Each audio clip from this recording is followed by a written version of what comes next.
The number 6 train screamed into the station like a steel animal gasping for breath. Its brakes shrieked, doors hissed open, and a cold wind followed Jamal up the stairs. The air on Lexington Avenue cut sharp enough to make him blink. It smelled of street pretzels, old gasoline, and the faint chemical sweetness of winter disinfectant. He tugged his jacket tighter. 12 hours of warehouse shifts still clung to his back. The weight of boxes, the echo of forklifts, the rhythm of one more hour, one more paycheck. On the corner, a vendor shouted over a radio that buzzed with static and salsa. The city pulsed. Nobody stopped. Nobody looked. Jamal's boots scuffed across the concrete as he crossed to the bodega.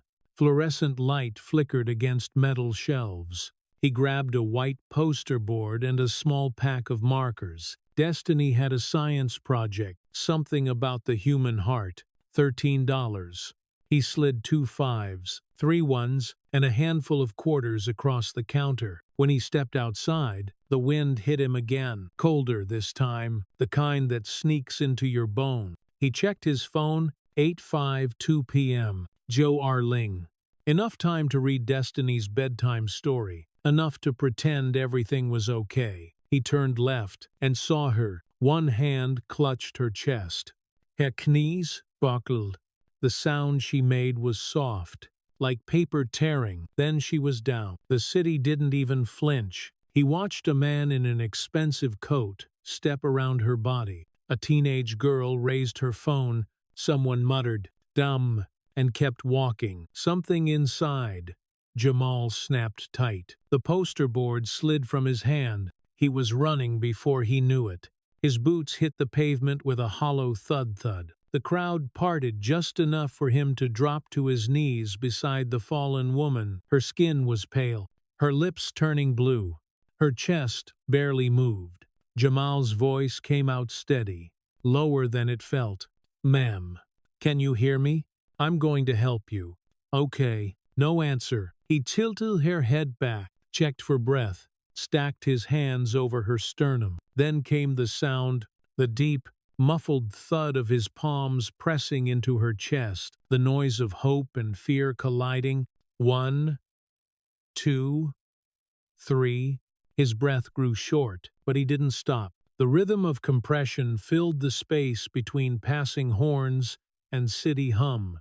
20 seconds in, something broke inside him. Memory. Maybe. Another body. Another floor. Rashida's face. Her skin gone waxy. His hands doing this same motion 3 years ago, while a 911 operator told him to keep going. He had, until paramedics pried him away, until someone said, aneurysm, like it explained anything. Now his jaw locked. His shoulders screamed, but he didn't stop. "Come on," he muttered through his teeth. "Come on. Call 911. He shouted without looking up. Somewhere behind him, a voice answered, shaking. "I'm calling. East 53rd and Lex." "Good." He counted again. Voice ragged, the sound echoing off glass. 27, 28, 29, 30. 2 breaths. Her chest rose once, fell once. Nothing. He started again. The city around him began to slow. Shoes shuffled back. The girl with the phone lowered it. Then, sirens. At first, distant, a ghost of sound. Then closer, louder. The wail bounced between buildings until it wrapped the whole street. Red light washed over Jamal's hands. The beat of the siren matched his compressions. 1, 2, 3. Thud, thud, thud. Paramedics coming through. A voice barked. He looked up. The lead medic was a woman, Latina, hair pulled back tight, Nama tag glinting. "Martinez, how long down?" she asked, snapping gloves. 2 minutes before I got here," Jamal said between breaths. 4, maybe 5, total. She crouched beside him, eyes sharp but grateful. "You got a pulse." "Faint." he said. Just started again. Good. Keep pressure. They moved in sync, her voice cutting through chaos. Oxygen hissed. The stretcher unfolded with a metallic clack, pulse coming back. Martinez called, "Let's move." The sound changed, grinding wheels on pavement, the click-click-click of buckles, the fast thwop of doors closing. Catherine Sterling, though Jamal didn't know her name yet, was lifted away. And then, silence. The siren faded, shrinking to a hum swallowed by the city's heartbeat. The crowd dissolved. People stepped around the damp spot where she'd fallen. Life resumed. Jamal stood there, chest rising and falling like a man who'd run from something invisible. The wind hit again, and the cold finally found him. He bent, picked up the woman's briefcase. Papers spilled across the sidewalk. Contracts. Maybe. He stacked them, squared the edges, handed them to the last paramedic. Her name's on the file. He murmured, "Thanks, man," the medic said. Then Jamal was alone again. He sat at the bus stop, the seat plastic and icy beneath him. The poster board peeked from the bag, bent and creased. His hands wouldn't stop trembling. He pulled out his phone. The cracked screen blinked 9. Sir Seek, he'd missed the bus. "Daddy will be 10 minutes late. Baby girl, love you." The reply came fast. "Okay, Daddy, I finished my homework." A red heart, always a red heart. He exhaled. His breath fogged the air, ghost white. When the next bus arrived, the doors sighed open. He climbed aboard, found a seat near the back. The fluorescent light flickered overhead as the city rolled past in smears of red and white. Somewhere out there, a woman was alive because of him, or maybe not. He wouldn't know. But for a moment, he let himself hope. The Bronx was colder, cleaner somehow. The air smelled of detergent and damp brick. Jamal's building loomed with its familiar fatigue, paint peeling like dry skin. A temporary out-of-service sign taped to the elevator for the 6th straight month. He started up the stairs. 3rd floor, muffled, arguing in Spanish. 4th, a TV screaming basketball commentary through paper walls. The kind of sounds that meant life kept going. 5th floor, the sound he lived for. A small pair of feet running, a door unlocking before he even reached it. "Daddy." Destiny's voice filled the hallway, bright as a bell. She collided with his legs. The beads in her braids clicked, clicking against his jacket. He lifted her, even as his back protested, "You get taller every day." "Mrs. Chen measured me. Half an inch." Her grin was missing one tooth. He kissed the top of her head and stepped inside. The apartment was small but alive. The smell of spaghetti and canned sauce clung to the air. Mrs. Chen, their neighbor, stood at the sink, hands still wet. "She already ate," she said, "and finished her homework." "You're a saint," Jamal said. "We take care of each other. That's the rent we pay." Mrs. Chen replied, smiling as she left. The door shut softly behind her, leaving father and daughter alone in the kind of quiet that feels earned. Destiny tugged his sleeve. "You hungry, Daddy?" He nodded. "Always." Together they reheated dinner. The stove ticked, then flared blue. The fork scraped ceramic. She told him about school, about how Tommy shared cookies and Ms. Rodriguez said her drawing of the heart was scientifically inaccurate but full of enthusiasm. He smiled through every word. When dishes were done, she pulled a sheet of paper from the fridge. It was covered in arrows and red lines. An attempt at a human heart. "This is where blood goes in," she said, tapping the page, "and this is where it goes out. The ventricles are like doors." "Smart girl," he said softly. She looked up. "If I learn enough about hearts, maybe I can help kids keep their mommies." The words hit like a soft punch. He pulled her close, cheek pressed to her hair. "You're already helping, baby. You help me every day." Her beads clicked again when she nodded against him. By 10, She was asleep under her blanket, printed with stars.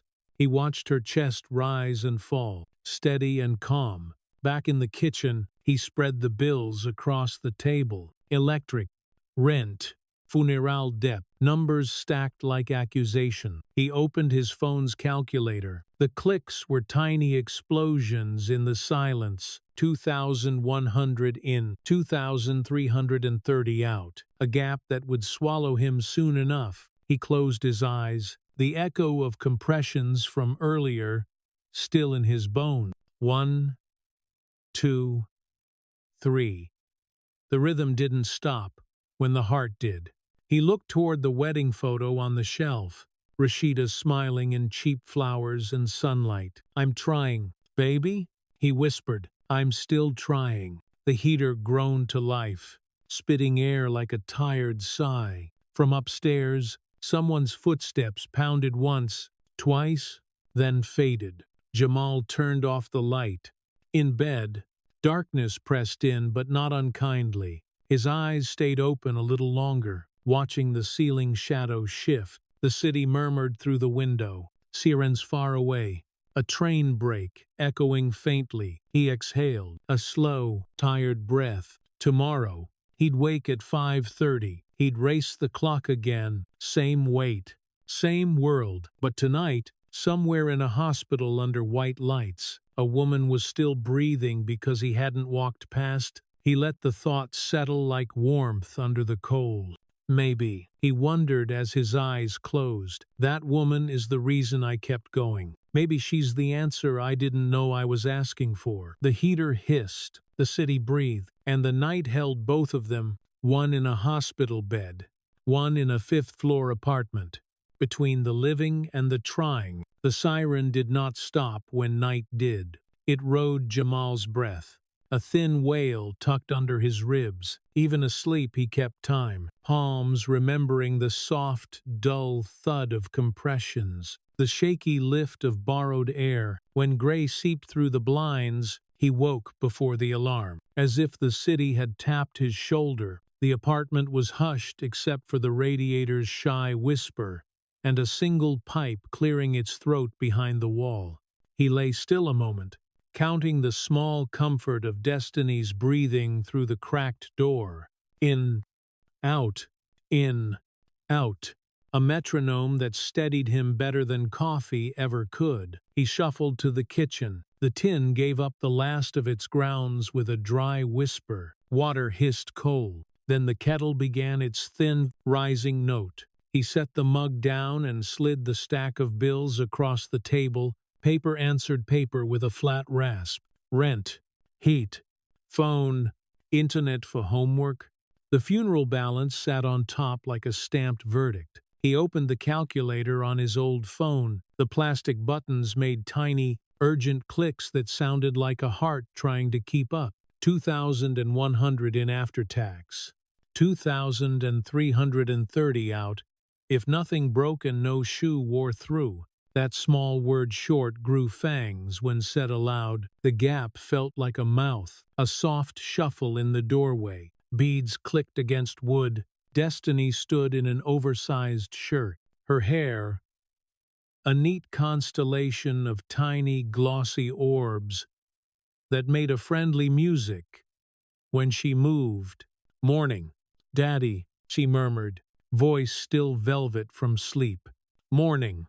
Sunshine." He opened an arm, and she stepped into it, warm and heavy, the way a house becomes home again. She slid out of his lap, reached for the magnet on the fridge, and freed her drawing with a papery sigh. "I fixed the arrows," she announced, laying the heart sketch beside the bills. "Blue means it needs air. Red means it got air. Miss Rodriguez says the words sound like a song. Tricuspid.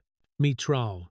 Sounds right," he said, and felt the kettle's thin whistle thread the room. He poured, the water pattering like pebbles, and the smell rose, bitter and brave. She peered at his hands. The skin was rubbed cruel across the knuckles, faint grit tucked in the lines. "You okay?" she asked.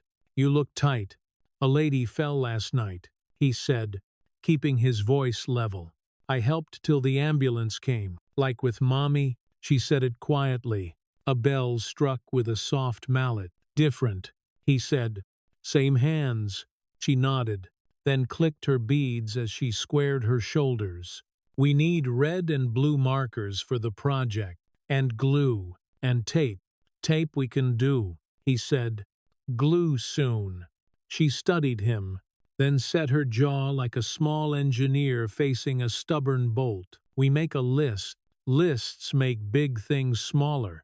He found a pen, the tip scratched hope into cheap paper. They moved through morning like dancers who had learned each other's steps by heart. Oatmeal, scraping the pot in slow circles, teeth brushing to a wet rhythm, laces refusing, and then agreeing. The heater coughed and settled into a steady hiss. Through the thin wall came the blear of Mr. Rodriguez's alarm, a slap, and then blessed quiet. Destiny hopped down each stair. Every third one skipped with a satisfying thump. The building smelled of bleach and old paint, of fried eggs in winter. The crossing guard outside the school lifted 2 fingers in a salute. The chain on the gate chimed against metal. Destiny kissed Jamal's cheek with businesslike ceremony. Big day, she said. You got this. You too, he answered, and watched the backpack river swallow her. At the warehouse the air was damp and metallic. Forklifts beeped a tired pattern. The foreman's voice bounced off concrete, a gravel bark about a truck that should have come and had not. Jamal liked the part of the job that asked his body to say yes. He stacked and strapped, shoulders burning, in a way he trusted, but his mind kept wandering to the sidewalk, to the press of bone under palm, to a paramedic's voice, saying, "Good work like a kindness." He had not expected. On break he sat on an overturned crate and ate half a sandwich, saving the other half, because tomorrow always asked for things. He unlocked his phone. A local blog headline slid past, "Good Samaritan saves woman in Midtown." The thumbnail was a blur, a man on his knees, the edge of a fallen briefcase. The ghost smear of red lights. The comments were a stack of voices without faces. He locked the screen. His own reflection flashed back for a beat. Older eyes, same mouth.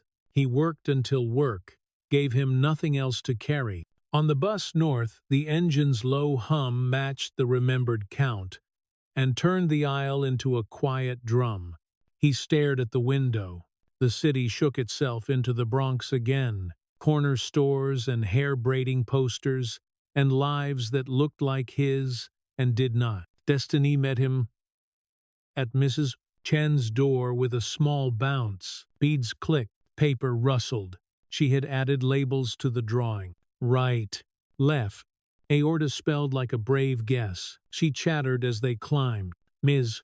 Rodriguez said mitral-like it mattered. A boy brought a lizard and had to take it right back home. The science fair poster on the fence had stars on it. They made pasta. The fork squeaked against the plate.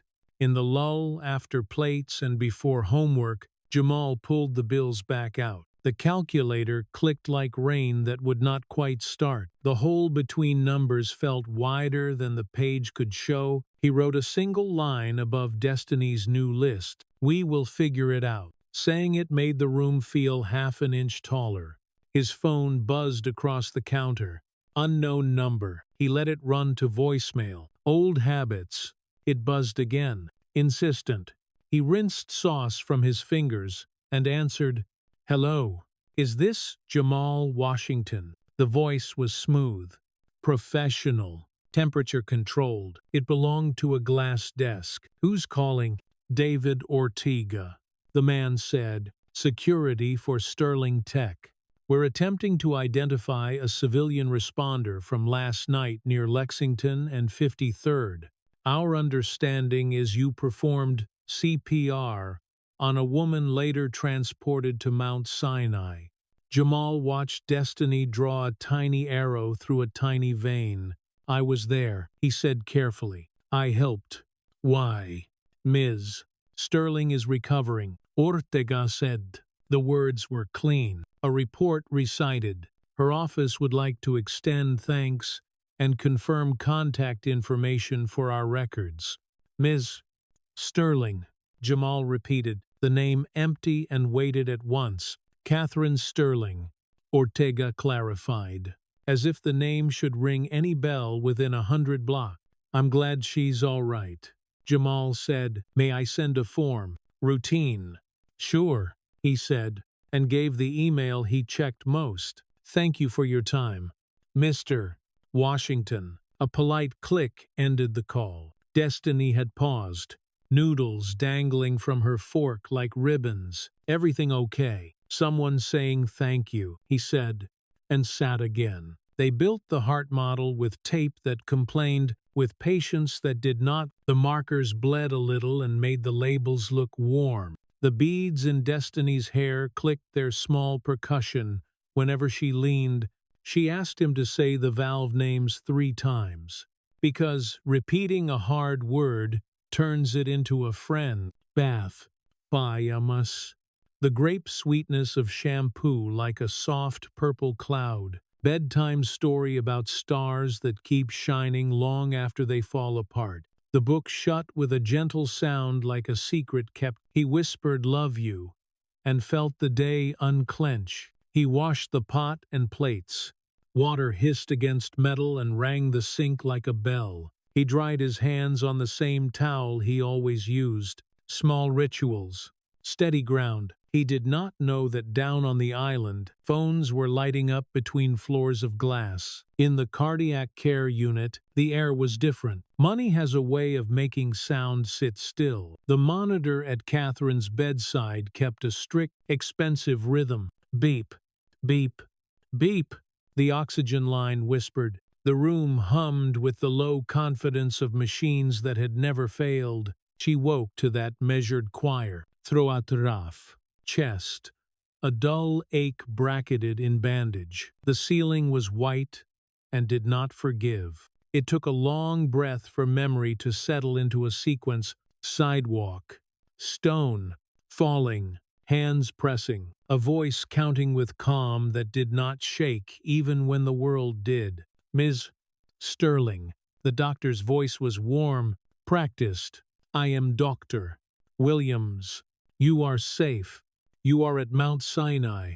You experienced a major cardiac event. A bystander performs CPR until help arrived. That action saved your life. Catherine blinked, and the monitors registered the slight change with dutiful clicks.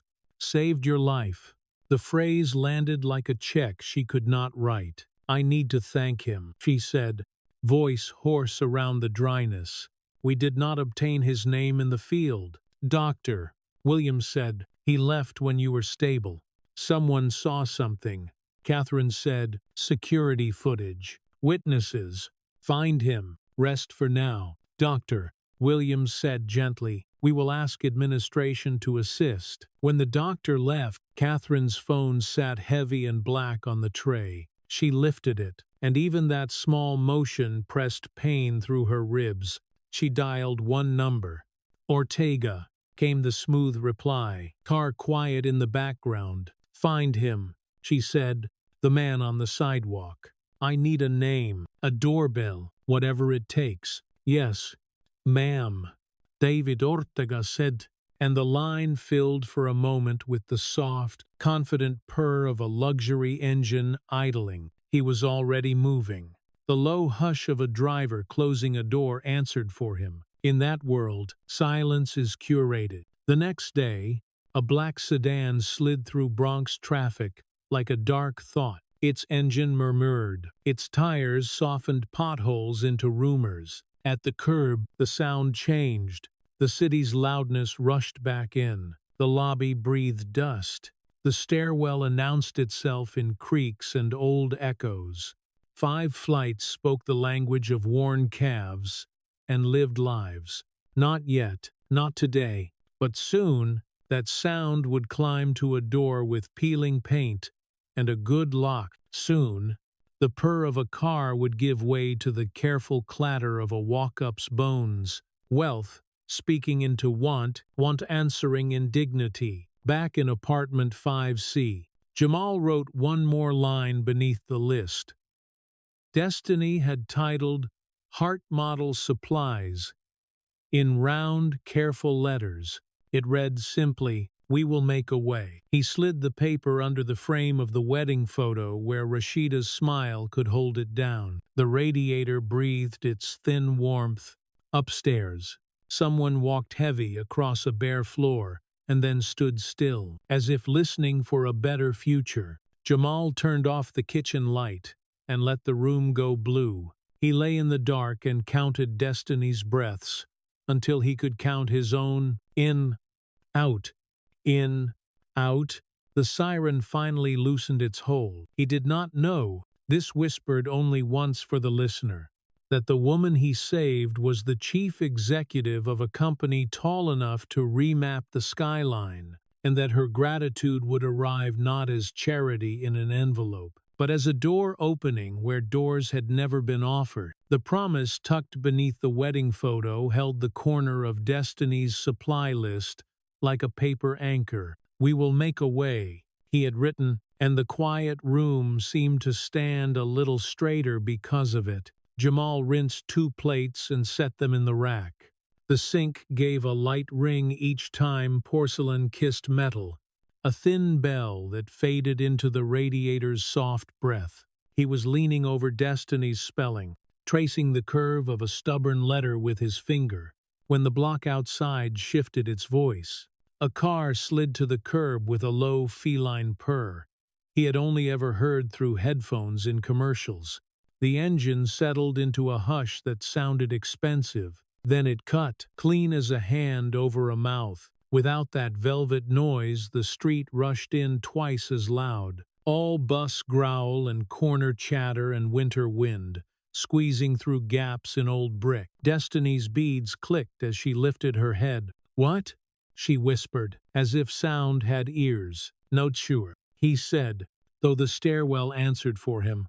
A single heel found the first landing and struck a crisp note on concrete, then another, a precise rhythm carried by someone who was more familiar with elevators than this building's sighing spine. By the 3rd floor, a held breath slipped in, the smallest hitch of a person unused to climbing. By the 4th, the steps steadied. By the 5th, the staircase itself complained in a long wooden creak, then stilled as the rhythm stopped at their door. The knock was measured and practiced. 3 even taps that belonged to rooms where doors opened because a calendar said so. Jamal stood. The air felt charged, as if the apartment had been rubbed with a balloon and would now collect every piece of lint and fate. He opened the door. "It is you," he said, and heard the rough surprise in his own voice.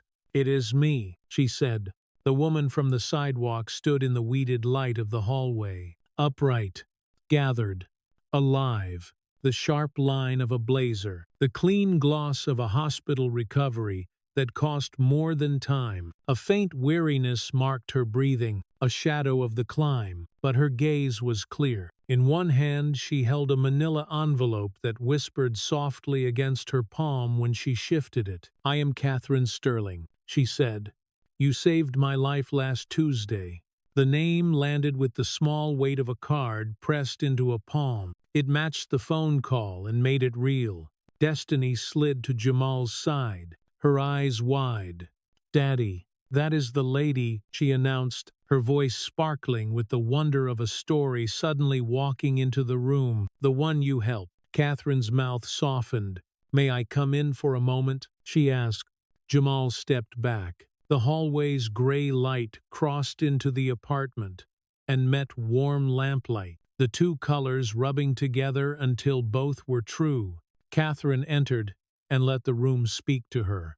The crochet throw like a bright, quiet laugh across the sofa. The taped drawings on the refrigerator making a gallery out of cheap metal, 2 plates drying with the neatness of habit. Her gaze paused at the wedding photo and relented half an inch.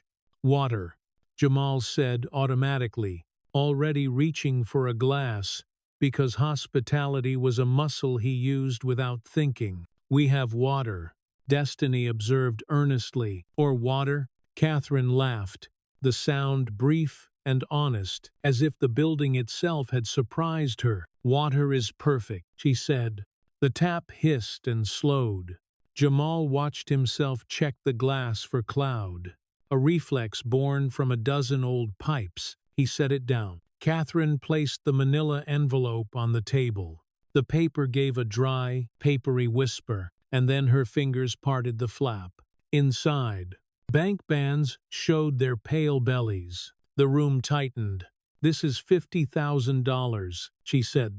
"It cannot purchase a heartbeat, but it can take weight off your shoulders. Please let me give this to you." The air seemed to thin. For an instant Jamal heard everything at once and then nothing at all. The radiator breathed. The upstairs neighbor crossed a bare floor with 3 heavy thuds. Somewhere far off a bus sighed as it took the light. Destiny's beads clicked once and fell silent, as if even plastic had manners.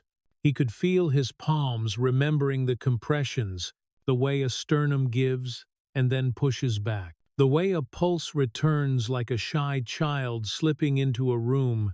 He could feel years of grocery math lining up like old freight in his chest. He could see the funeral balance and the red hole of the month, the small paper mouth that never got full. He did not reach. "I cannot take that," he said, and the words did not rush. They filled the room and stood where they belonged. Catherine did not move.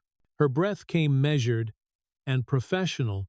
The envelope lay open, the faint rustle of bills rising like dry leaves in winter air. "I did not help you for money," he said, steady, "and even if I take that, it turns what I did into a transaction." Silence made its shape around those words. It was not empty. It held everything that mattered. In that pause lived Rashida's laugh, Destiny's bedtime, the bus he had missed, the way his hands had refused to stop counting when a stranger's breath needed help. "Your wife was a wise woman," Catherine said quietly, glancing toward the photo, as if asking permission to speak of the dead.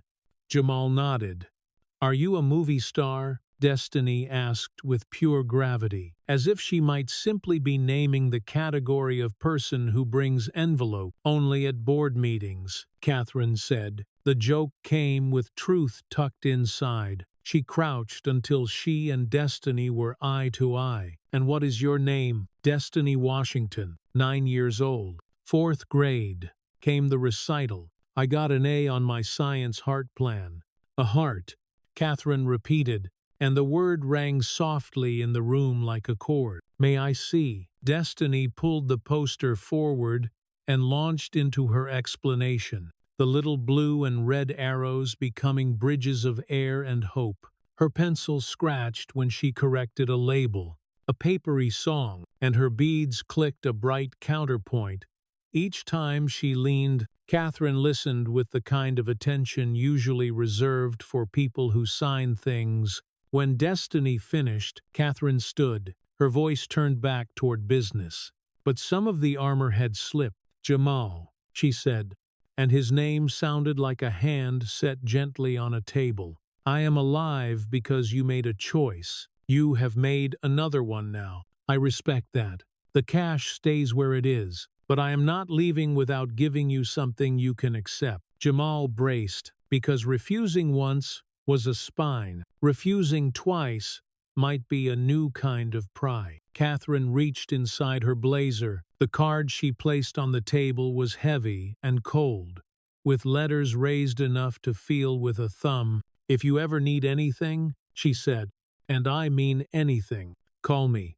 That number reaches me, not a desk." He took the card. It slid into his pocket and made the cheap fabric feel thinner around it. "Thank you for coming," he said. "I am glad you are all right." "Me too," she answered. Then to Destiny, "You are a scientist. Do not let the world talk you out of it." Destiny glowed, a small sun warming both worlds at once. Catherine's eyes flicked one last time toward the bills that hid beneath the frame. Her face did not change, and that told him she was used to seeing weight and choosing when to speak to it. "Good night," she said. He walked her to the door. The hallway took her heels and translated them back into the honest language of concrete. Down one landing, a neat strike, down another, that small breath on the climb's memory. The building creaked once in a long timber sigh. At the curb, the Mercedes woke with a velvet purr that soaked up street noise like a luxurious sponge, then closed around her with a padded hush. Inside, the room exhaled. Destiny stood at the table and frowned at the envelope, as if it were a tricky math problem. "Daddy," she said, "that is a lot of money." "It is," he agreed. "Did we just say no to a lot of money? We said yes to who we are," he said. He felt his chest ease as if a belt had been loosened one notch. Destiny weighed that, then nodded like a foreman counting a pallet. "Okay," she said, "but wow." "Wow," he said, and they both smiled. They finished the list. Tricuspid and mitral spelled with care, and he tucked her in. The grape sweetness of shampoo hung in the small room like a kind of prayer. He read about stars that keep shining even after they fall apart, and she fell asleep beside that thought, her breath small and certain. He returned the envelope to the table and left it unopened. A test he had passed before he knew there would be one. Sleep was long in coming. The ceiling gathered headlights and scattered them like quiet fish. Each time he closed his eyes, he heard again the two worlds outside his door. The velvet purr and the honest creak, the card in his pocket, and the list under the wedding photo. A knock, a choice. The next day fit its clothes. Work gave him boxes, and the forklift's tired beep. His shoulders answered questions they knew by heart. At lunch, he ate half a sandwich and saved the rest like always. When he looked at his phone, he found a message from a name that now had weight. "Contact confirmation," wrote David Ortega, Security. "Please confirm your mailing address for our records." The signature block took up more space than the words. He typed the street, the borough, the apartment, and pressed send. The button clicked with a small digital certainty. The sound of a pebble dropped into a deep well. By evening, the block tuned itself for weather and news. Somewhere, a radio fought a basketball game. Children leaped the last 3 steps to hear their own landings. The radiator whispered steady heat. At the edge of all that, the low purr returned. Jamal felt it in his spine before he heard it in his ears. Destiny's beads answered with quick, excited clicks. "Again," she said. "Again," he said, and opened the door. Catherine stood without the envelope. The blazer was the same, but her face was less guarded, more human, like someone who had practiced a speech and then left half of it in the car. In her hand, a leather folio made a soft rustle when she set it down on the table, the sound of costly hide. Speaking in a room full of careful fabric and long patience. 5 minutes, she asked. "Please." Jamal looked at Destiny. Destiny pointed at the folio as if it might contain a secret heart. 5 minutes, he said. Catherine opened the folio. The paper she slid toward him was heavy and cream smooth. The black letters spoke the clear, flat language of institutions. She did not rush. "I spent 3 days looking for a way to say thank you without buying your choice," she said. "I think this is that way. This is a job offer." Jamal did not touch it yet. He watched the light ride its surface. The radiator breathed. A neighbor laughed through the wall and then hushed themselves. In the courtyard, a child called to another, and the other answered as if the whole city were playing a game that never ends. "Facilities, operations, manager," Catherine went on, and let each word land. "Sterling Tech. You understand how buildings breathe. You keep your head when things go wrong. You lead with your hands first, and your voice only when it helps. I need that. The building I run needs that. I do not have a degree, he said, as if naming a missing limb. I need a person, she said. Not a parchment. We can train what you have not been given a chance to learn. We cannot train integrity. He looked down. The numbers were not parameters. They were doors. A salary that made the month stop being a thief. Health insurance that meant an emergency was not a cliff. A promise of retirement match that sounded like someone believing he would still be here long after the forklift had retired. Why me? He asked finally, and this time the three letters carried a mile. Because gratitude is a feeling, she said, and opportunity is a structural change. A woman can feel grateful and still do nothing, or she can write policy into a life. This is me choosing the second. Destiny had been tracing letters on her poster with a dull pencil. The graphite made a soft, hopeful scratch. Daddy, she said, can we still get pizza on Fridays if you take the job? It was the most practical question in the world, and it held all the others inside it. Will you be home? Will you still be mine? Will the world get taller than we can climb? Jamal closed his eyes longer than a blink and saw the sidewalk, the chest that had moved under his hands, the way the siren's wail had slid into the night and left a heartbeat behind. He saw Rashida's smile in City Hall light. He saw the paper beneath the wedding photo, where his promise had learned to hold itself up. I need time, he said at last. Of course, Catherine replied.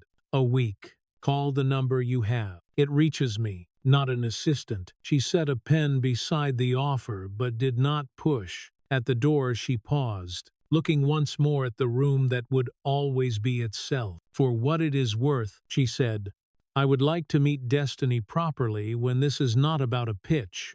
I am always proper, Destiny reported solemnly from the table. So you are, Catherine said, and something like a laugh lived in it. She left. The stairwell translated her heels into language again.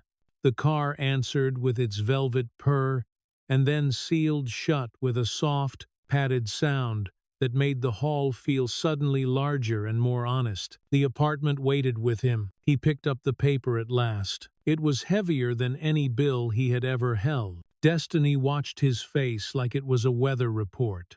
Later, after dinner and dishes, and Destiny's homework and a quick cartoon, watched with one sock off because her foot was too warm. After Mrs. Chen dropped off a wrapped slice of cake, as if it were simply the correct thing a neighbor does when the world tilts. Jamal told Destiny to get her jacket.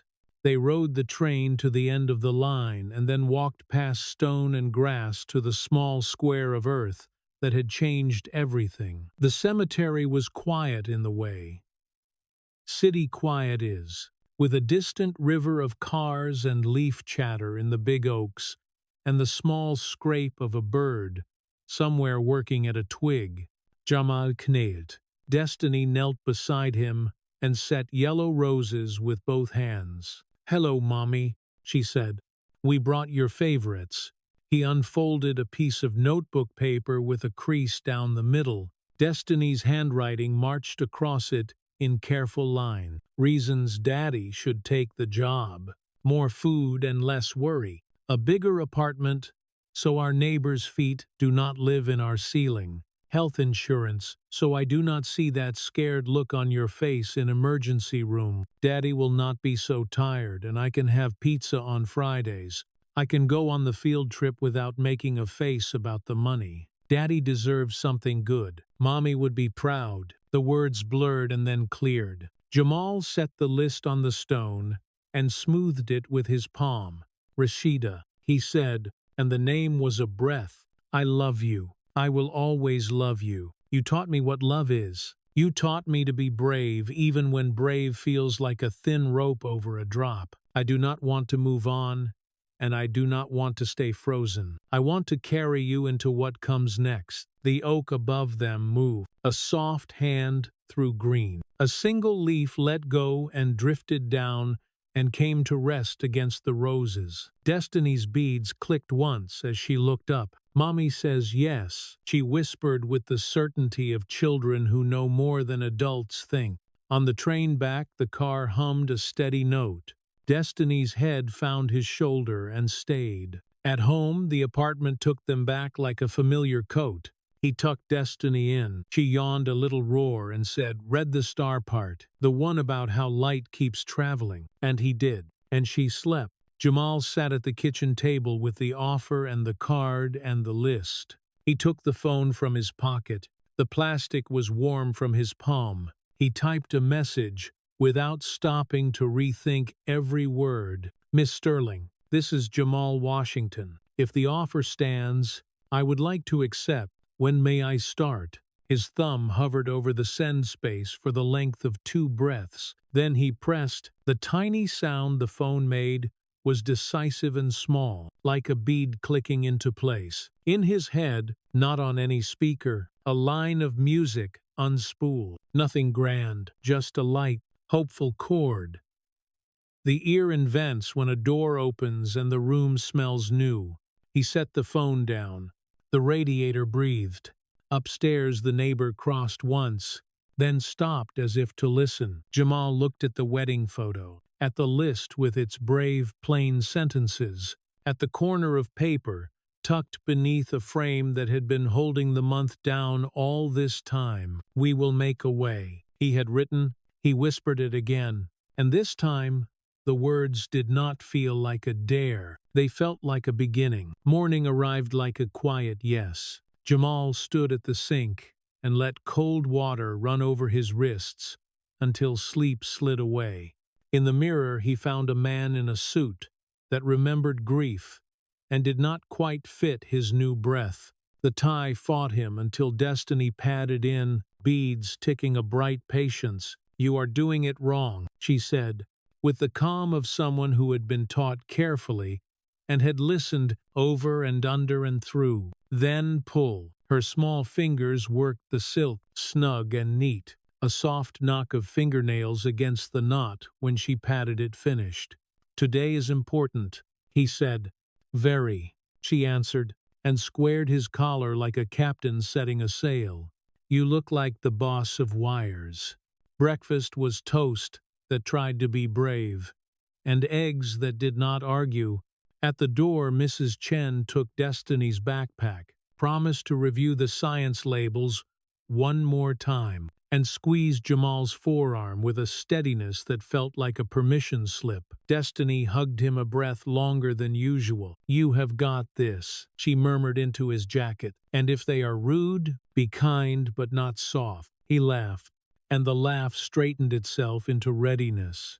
The train announced itself with a low steel hush, doors sighing apart. Inside, rails sang a work song underfoot.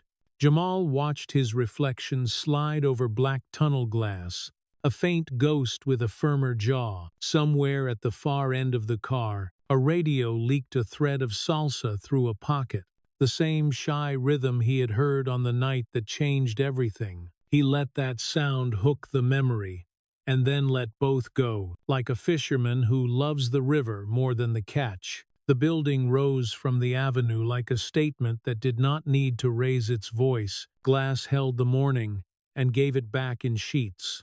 Air near the doors smelled of stone washed in money, and something green and expensive that he could only call calm. He stood one crosswalk away and filled his lung. "We will make a way," he told himself, and the words no longer scraped. They fit inside. The lobby was marble and air. Footsteps wrote small, clever names across the stone. The vents whispered a managed hush, a careful quiet that told you it had been purchased and would be maintained. Elevators slid open with a bell like a polite throat clearing, and closed with a seal so soft it felt like a secret. At the security desk, a man arranged rules into sentences. His mustache was neat, his posture exact. "May I help you?" he asked, and the question balanced on a fulcrum between welcome and warning. "First day," Jamal said. Facilities Operations Manager. I am to meet human resources for my badge, and then see Ms. Sterling. Name. The man said, fingers already poised above a keyboard that clicked like distant rain. Jamal Washington. The man's eyes traveled from Jamal's suit to the scuffed work shoes that had earned their marks honestly. Then up again. Identification. Human Resources will issue my badge. Jamal said, Miss Sterling asked me to come to her office first. Miss Sterling. The man repeated, a faint skepticism sanding the title smooth. You have an appointment with the chief executive. She hired me. Jamal answered, if you call her office, they will confirm. Protocol requires a sponsoring employee present before I can provide a temporary pass. The man recited, please step aside while I verify. Jamal stepped aside. He had carried plenty of protocols. He knew the difference between the kind that kept people safe and the kind that kept certain doors quiet.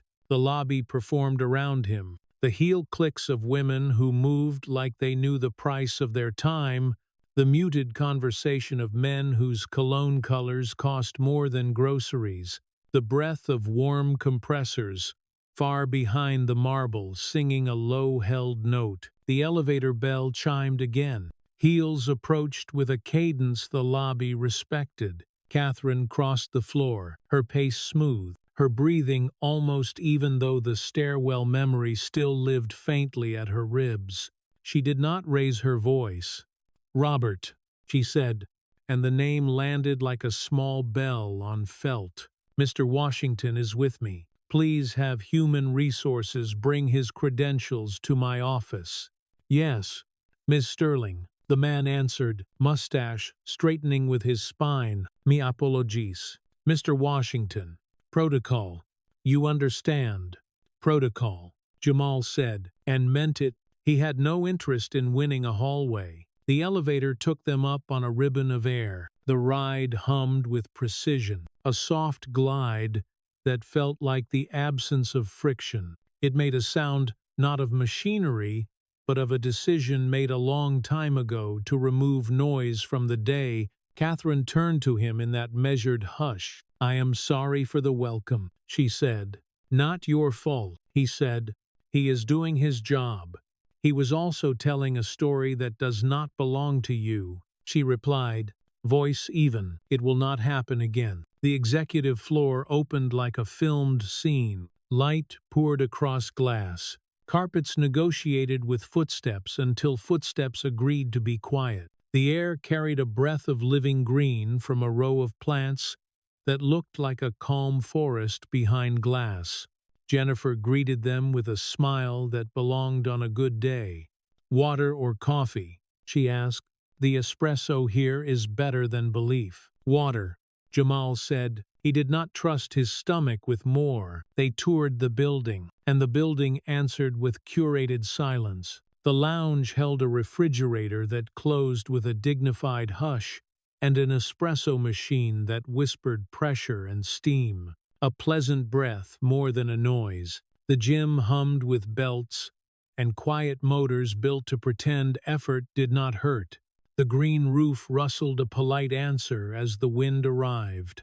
On the facilities floor the hush changed, honest and useful. Here the building admitted to being a living body. Ducks murmured. Bearings gave a faint, persuasive whir.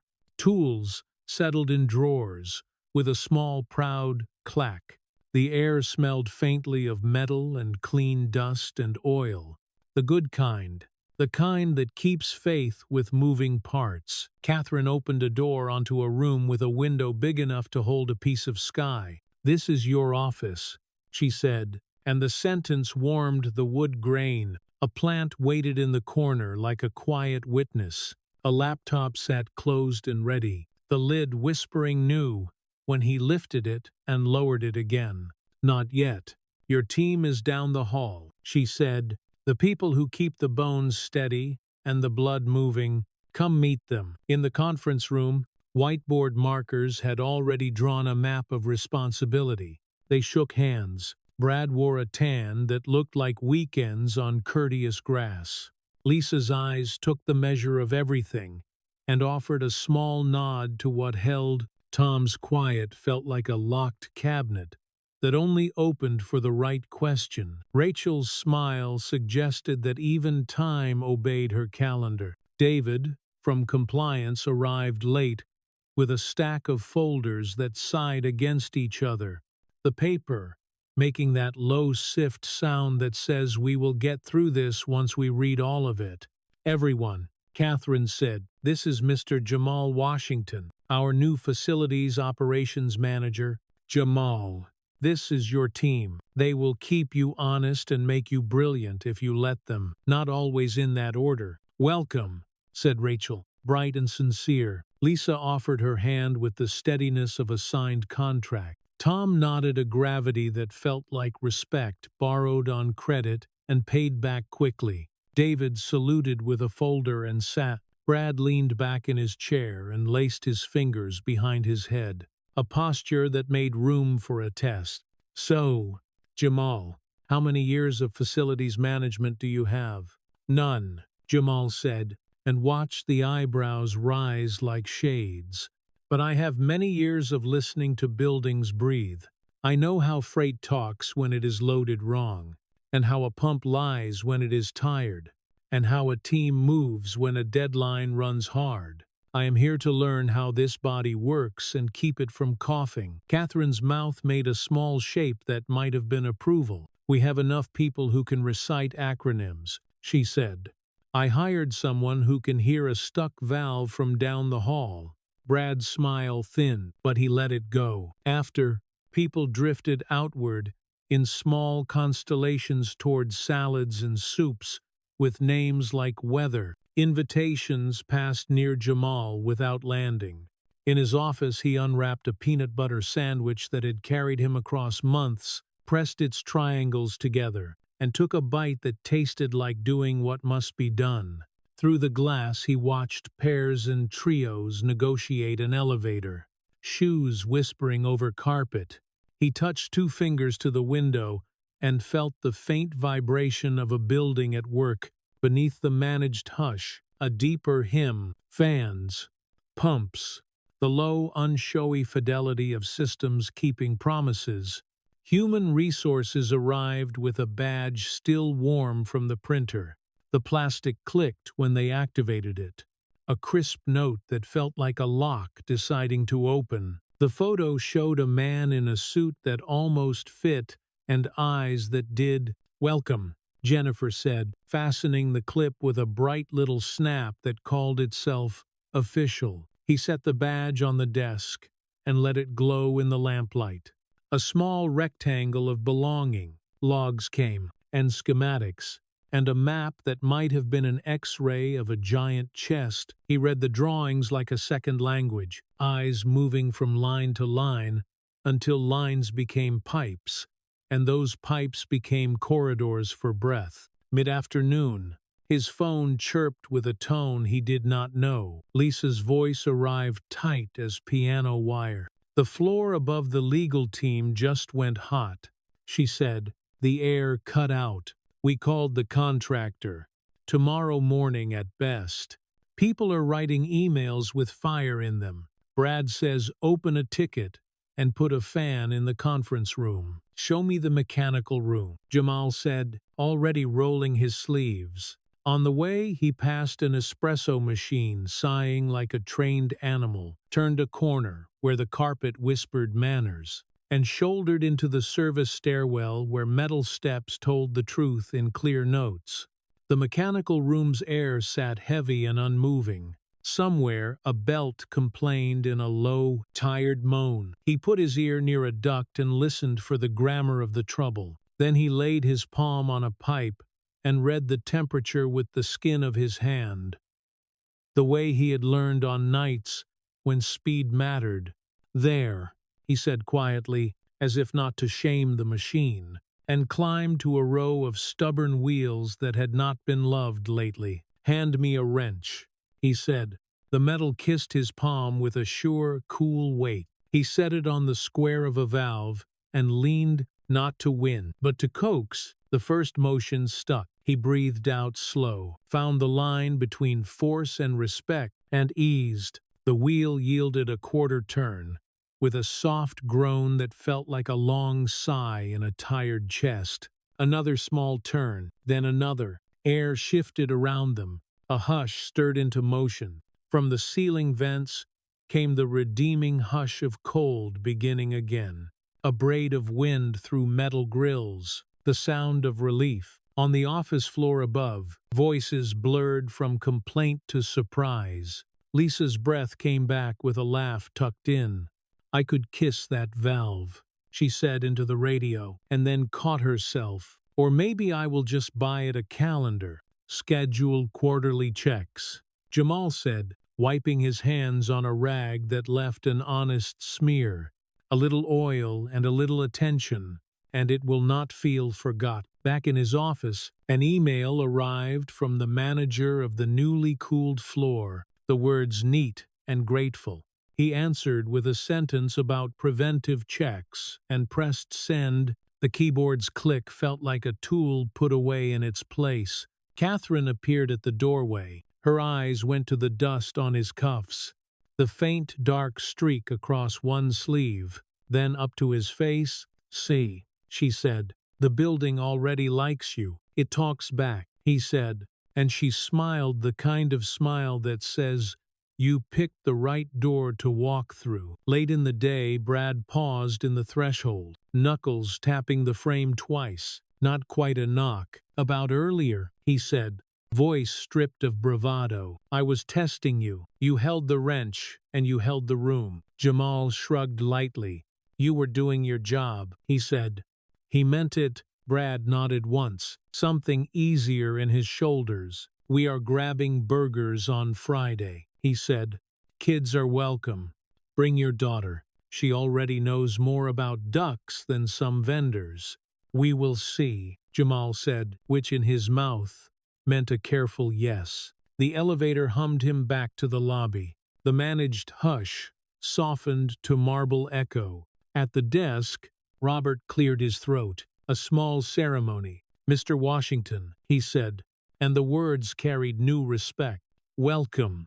"Thank you," Jamal said. He clipped the badge to his jacket, and the clasp answered with a sure little snap, as if the building itself signed off.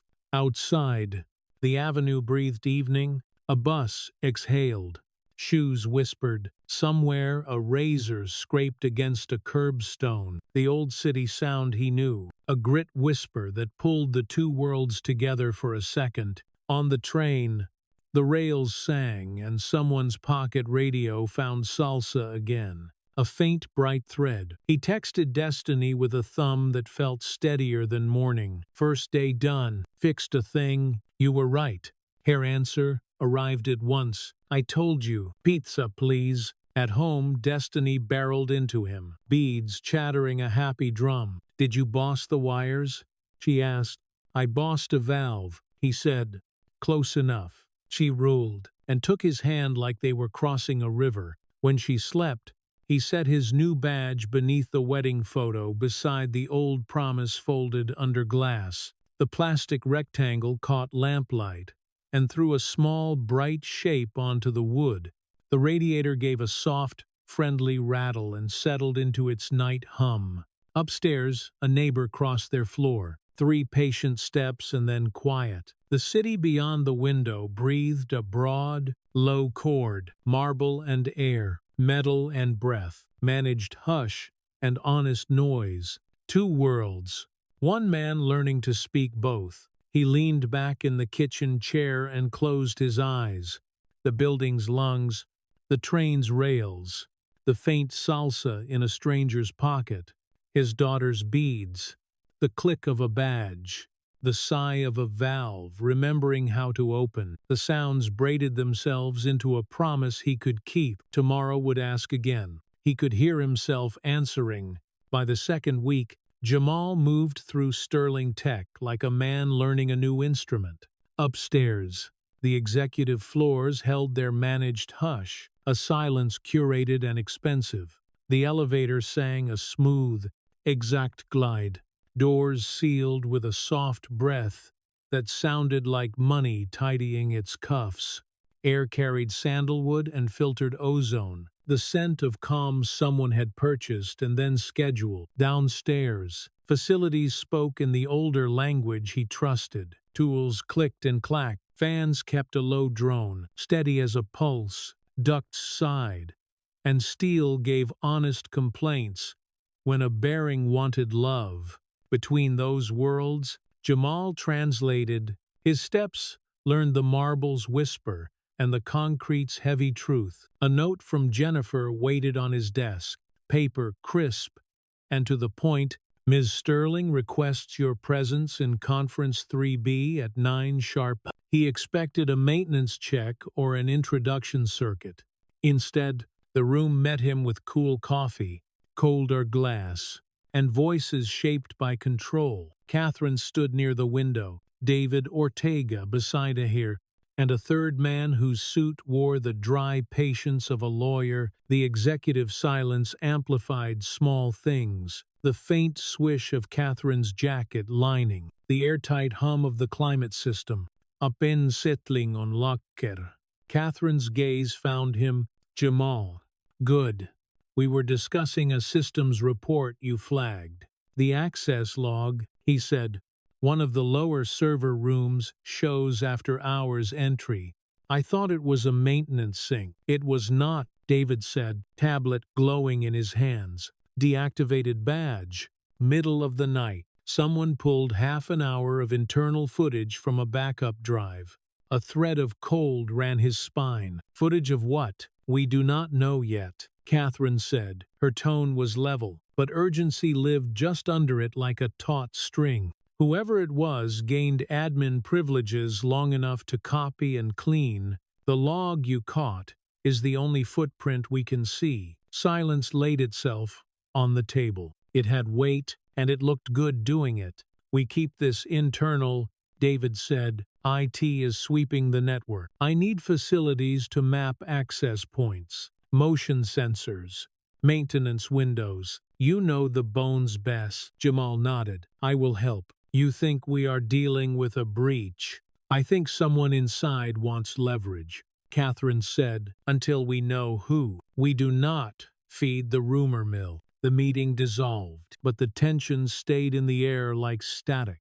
On the ride down, the elevator's soft purr sounded suddenly false, as if polish had decided to pretend it was safety. Somewhere inside the building, a rhythm had skipped. By mid-morning, whispers traveled like drafts. Security sweep, badge audit, legal in the lifts. People lowered voices, and polite small talk thinned. Even Brad wore his jokes like a jacket he did not want to crease. Lisa found Jamal by the loading dock. You hear about the after-hours mess? Bits, he said. You. Only the tone of the room, she answered. Ortega has that walk. Like he can see fingerprints on air. You think it is bad. Bad enough the boss called me in. Jamal said, someone was somewhere they had no right to be. Lisa looked at the ceiling as if listening. Every system has a heartbeat, she murmured. If you listen long enough, you hear when it stutters. He blinked, a little surprised at the poetry under her precision. Exactly that. He took a flashlight and a small notebook and walked the maintenance corridors, where truth kept its tools. Concrete pressed heavy under his boots. The low drone of fans thickened and thinned as he passed. Like breath through ribs, he traced a main line with the back of his fingers and frowned. Colder than it should be, he followed the chill into a side run and crouched. Screws wore new scars, thin, bright arcs, where a fast, careful wrist had rushed the job. He eased the panel open. Metal rasped against metal, the sound small and sharp as a blade drawn slow. Inside, a cable hung split and capped with a foreign connector. A portable drive feed, neat as a signature. No maintenance tag, no entry note. No dust where there should have been dust. He lifted the phone and took a picture. The small snap from the camera cut the hum like a gavel. He sent the image to David, found a manual tap in corridor 12B. Not ours? Stay put, David replied. On my way. Jamal stood in the cold breath of the junction and listened. Concrete floor heavy under him. The slow fan drone above. A softer sound now. Shoes approaching with care. David came into view with the controlled speed of someone who knew how to arrive without announcing he had. He crouched, studied the connector, exhaled through his teeth. Not random, he said. Whoever did this knew where to touch the heart. What can they pull from here? Jamal asked. Camera feeds. Hall logs. Maybe the message archives, David said. This line ties into the executive floor. The fan's low drone seemed louder for a moment, as if the building frowned. Sunset turned the upper glass honey and then let it cool to blue. The executive suites locked early. Speculation ran in tidy shoes. Layoffs, lawsuits, sabotage. Jamal did not add his breath to it. He set a wrench to a leaky sensor valve and let the hiss of escaping steam own the moment. When the hiss calmed and the drip stopped, he realized most of the lights had given up for the night. The service elevator took him down in a cage that did not pretend. The motor whirred and clicked, plain as a work shirt. On the ground floor, Robert lifted his chin. Late night. Mr. Washington. Wrapping up, Jamal said, "Careful where you stand." Robert murmured, "Upstairs looks shiny until it slips." "I have lived through worse slips," Jamal answered, and they both heard the truth in it. Outside, the avenue breathed diesel and neon. The train made its old steel hush. In the car, his reflection rode opposite, the same man who knelt on a sidewalk, now carrying a badge and a building's quiet trust. Somewhere in the car, a shy thread of salsa leaked from a pocket radio, the exact bright rhythm he had heard on the night that rerouted everything.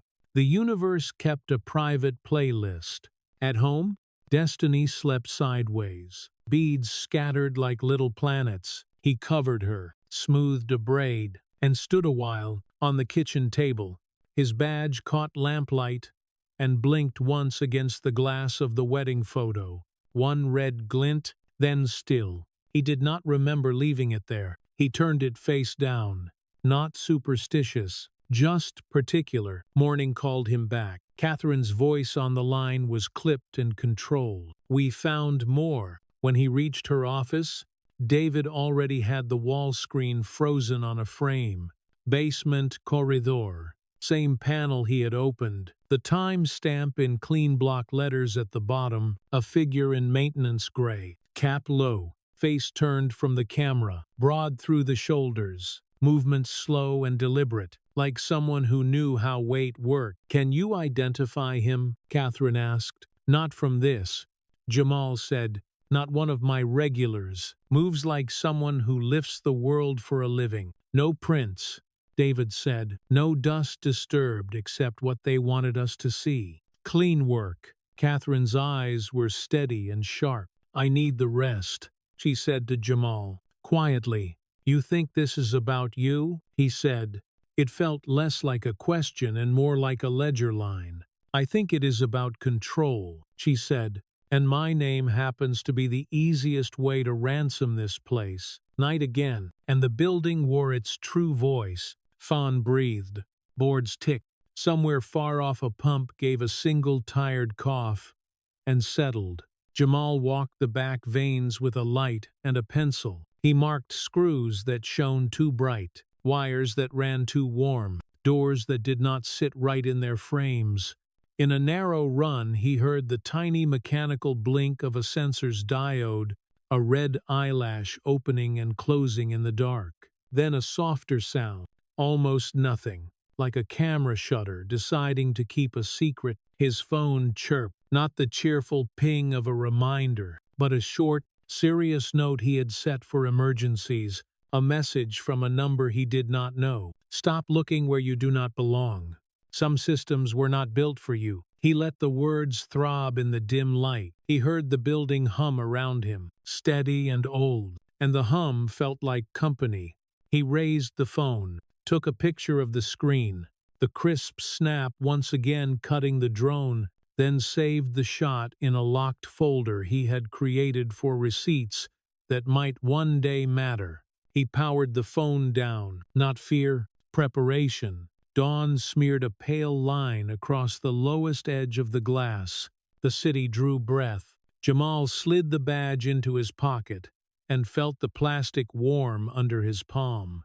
He looked up into the dark of the duct and spoke in a voice the metal could carry, but the rumor mill would not. Let us see who cracks first. By morning, the building behaved like it knew a question was moving inside it. Footsteps softened. Doors hesitated before they sealed. As if listening, Jamal rode the elevator with his palm over his badge, the plastic warming against his skin. The car kept its smooth, exact glide, a velvet whisper of gears, a practiced hush that sounded like confidence, pretending to be truth. He passed through that managed quiet and walked toward the place where metal spoke plainly. David waited outside facilities with a tube of plans and the face of a man who had slept in fragments. Catherine followed, jacket crisp, eyes bright over their fatigue. "We make a map," she said, setting drawings on the work table like a patient who needed careful hands. They rolled out blueprints, then a clear grid. Jamal marked camera loops and blind angles with a red wax pencil. David ringed conduits with neat circles that said, "This line matters." Catherine wrote times along the margin, shift changes and vendor windows, her pen making a dry whisper that sounded like the clock itself giving consent. On the surface, they were auditing. Underneath, they were laying a net. "We seed the compromised runs with tamper seal," Jamal said. "Numbered, logged, witnessed. If anyone lays a hand on them, the break tells us where. We also install a decoy port that loops into isolation. If they tap again, they get nothing. Chain of custody." David answered, sliding over a form. "Date and hour in words. Location. Who installs. Who observes. Who la. If a room of lawyers ever asks, we show paper, not memory." Catherine signed the first line as observing executive, her name going down with quiet weight. "I witnessed the start," she said. "Then I step out. Fewer eyes, fewer mouths." They took the service stairs. The stairwell kept honest time in the beat of their boots and the slow breath of vents. At the corridor where the panel had been tapped, Jamal knelt and polished the metal lip with a cloth until it held a clean shine. He photographed the surface, the phone's soft snap cutting the fan's low drone. He pressed the seal in place. The tape gave a light, decisive rip, the sound of intention becoming fact. He read the serial aloud in careful syllables. David echoed it and wrote it. Catherine wrote it again. The same hand that signed mergers, now memorializing glue. Jamal dated the edge in fine marker, the hour written in words, then took a wide shot with his watch face in the frame, so time could not lie. "That is one," he said, "we repeat on every path that brushes the executive floors." David said, "No emails, no chats, paper and feet." By early afternoon, small bands of truth guarded hidden corridors. The building answered with a soundtrack of work. Tape gave its tidy rip. A pen made a steady scratch across forms. Clipboards clicked closed. In the distance, the elevator sang its smooth, exact glide, glossy and serene, while down here the metal corners were honest with their small rasp, and the floor with its concrete weight. "Receipts are the spine," Rashida had told him when they once tamed a month with lists. He heard her again and kept that spine straight. A vendor badge printed at the freight desk. The laminator cleared its throat and slid out a rectangle with a soft click. Rachel from scheduling stood a step away, precise as a new page. She greeted the technician with clipped kindness and gave him a clipboard. "Sign here. Time in purpose." Her eyes touched the second hand of her watch, as if she could tame time by looking at it. Jamal watched the ink lay down along the line. Rachel glanced up and gave him a little nod that said, "We are keeping the day narrow and neat." He walked the back veins, reading the building with the backs of his fingers. Pipes told the truth in temperature. One run felt colder than it should. He followed that chill to a side panel and crouched. The screws showed bright crescents where a hurried driver had rushed. He eased the cover free. Metal rasped against metal, small and exact, like a blade drawn slowly. Inside, a cable hung split and capped with a foreign connector. No maintenance tag, no entry note, no dust where dust should live. The phone gave a clear, sharp snap as he took the picture. Confirmation has a sound. He sent the image to David, found a manual tap in the lower corridor. "Not ours. Stay put." David replied, "On my way." His steps arrived with controlled speed, a professional quiet. He crouched beside the open throat of the panel, exhaled through his teeth, then nodded once. "Not random," he said. "Whoever did this knew where the blood runs. What can they pull from here?" Jamal asked. "Cameras, hall logs, maybe message archives." David said, "That line rises toward the executive floors." The thought sat cold in the air. Upstairs, the elevator kept its soft performance. Down here, the truth had edges. Near mid-afternoon, David called him to security. "I have something," he said, voice lowered like a curtain. On the monitor, the basement corridor showed in gray and steel. Their first seal sat centered. A figure slipped into frame like a shadow, remembering it had weight. Maintenance gray, cap pulled low, gloves.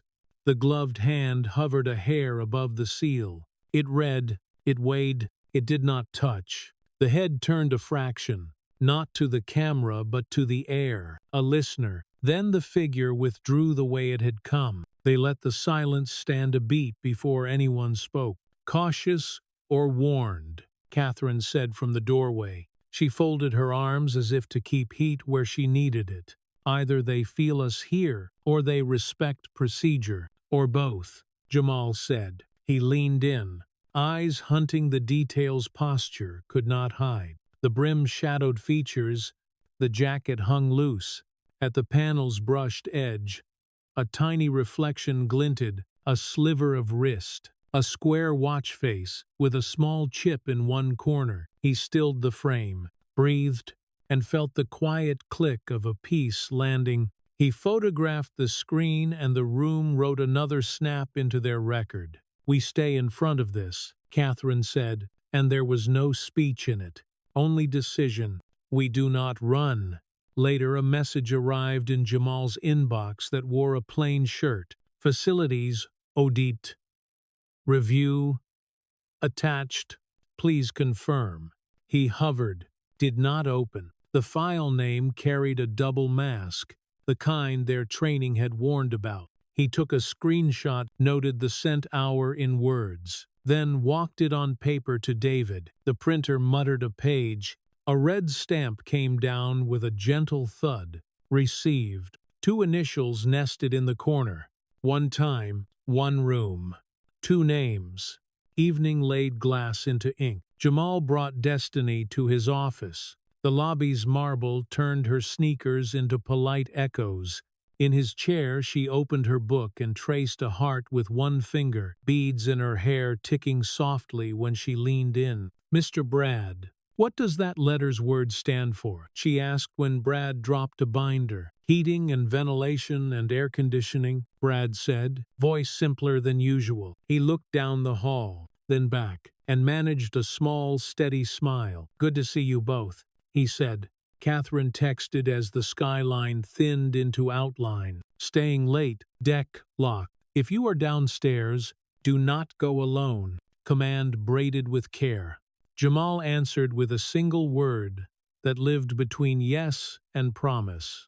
One last round with David. They moved seal to seal, speaking the serials like prayer. At the first panel, Jamal angled the flashlight until the metal threw back the tiny reflection. There it was again, the chipped square.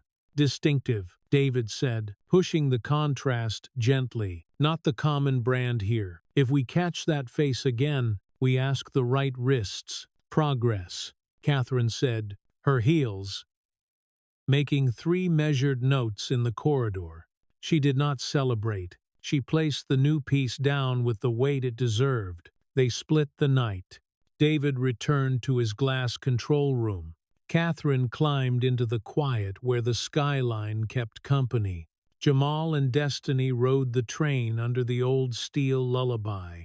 At home he tucked her in, left the door a thumb's width open, then built the day into a neat packet on the kitchen table. Serial lines in ink, hours in words. The printed fishing image, with its red thunder of a stamp, the still of the chipped watch. He whispered the list once, steady as compressions, not to remember, but to calm. He slid the packet beneath his badge. The plastic gave a small click. Yes, the table could feel. Close to midnight. The phone he had kept face down vibrated once against the wood. The buzz moved through the grain into his forearm. He turned it over. A new text from the same unknown number. Stop looking where you do not belong. Some systems are not built for you. He took a picture of the message, the crisp snap saying, "We believe in proof." He powered the phone down, not afraid, simply ready. He sat a moment with the low breath of the building still in his ears, then stood. He checked the hall where his daughter slept, and sent a simple note to Mrs. Chen in case she woke. He pocketed the badge and the packet, left the kitchen light burning by the wedding photo, and went to meet whatever waited. In the lobby, Robert lifted his head. Jamal touched a finger to his lips, and then to the nearest camera. Later, Robert nodded, heavy and slow. The freight elevator waited like a parked truck, practical and blunt. He pressed the button. The motor answered with an honest hum and a chain's plain clank. The doors slid apart. A small box sat on the floor. Brown tape, no label. A red diode blinked on the rear panel. A patient eyelash. He did not enter. He held the door with his forearm and filmed from the threshold. Floor, tracks, panel seams, dust undisturbed. Where dust wanted to tell stories. He called David. 1 ring. Freight car. Unmarked package. Not touching it. Do not, David said. I am close. Eyes up. Footsteps approached, brisk and light. Catherine appeared. Jacket gone. White shirt. Steel calm. She looked at the box, then at Jamal, then stood aside, so the camera could keep its frame. I do not know what we are about to see, she said softly. But if this is a message, we answer with our own. The car hummed. The red eyelash kept time. Jamal felt the ache in his knees and the steadiness in his hands. He lifted the packet that held the reflection and spoke for the building, and whoever listened through its walls. Let us see who cracks first. The freight car hummed like a low throat clearing, steady and unshowy. In the middle of the steel floor waited a small brown box, perfectly squared, as if someone had measured the air around it. From the rear panel a red diode blinked, a patient eyelash marking seconds the way a metronome marks doubt. David reached the loading bay at a run that did not waste breath. He saw the open doors held by Jamal's forearm, saw Catherine standing just out of frame so the camera could keep a clean view. He stopped, gathered himself, and set his voice into the calm place where procedure lives. No one touches, he said. We document. We keep chain.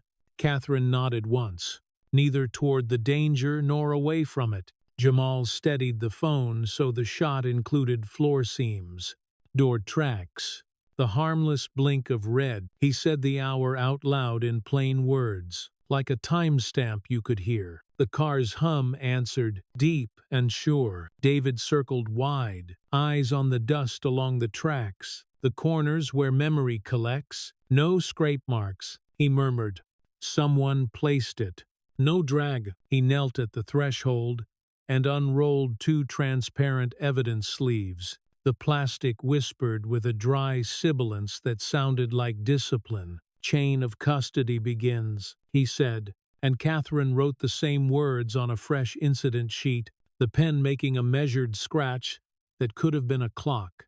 Jamal took the box cutter from his pocket and thumbed it out. He did not step into the car. He reached just far enough that cool steel touched the hairs on his arm, then drew a single clean line through the cross of tape. The sound was decisive and careful, a crisp rip that felt like rules waking up. David steadied the lid with a gloved hand and lifted. Inside sat a cheap square watch with a black band. A tiny white chip marked one corner of the face, the exact flaw that had winked back from brushed metal the night before. Beside it lay a single matte photograph and a small flash drive taped to the bottom edge. Jamal kept the camera still and let the details speak.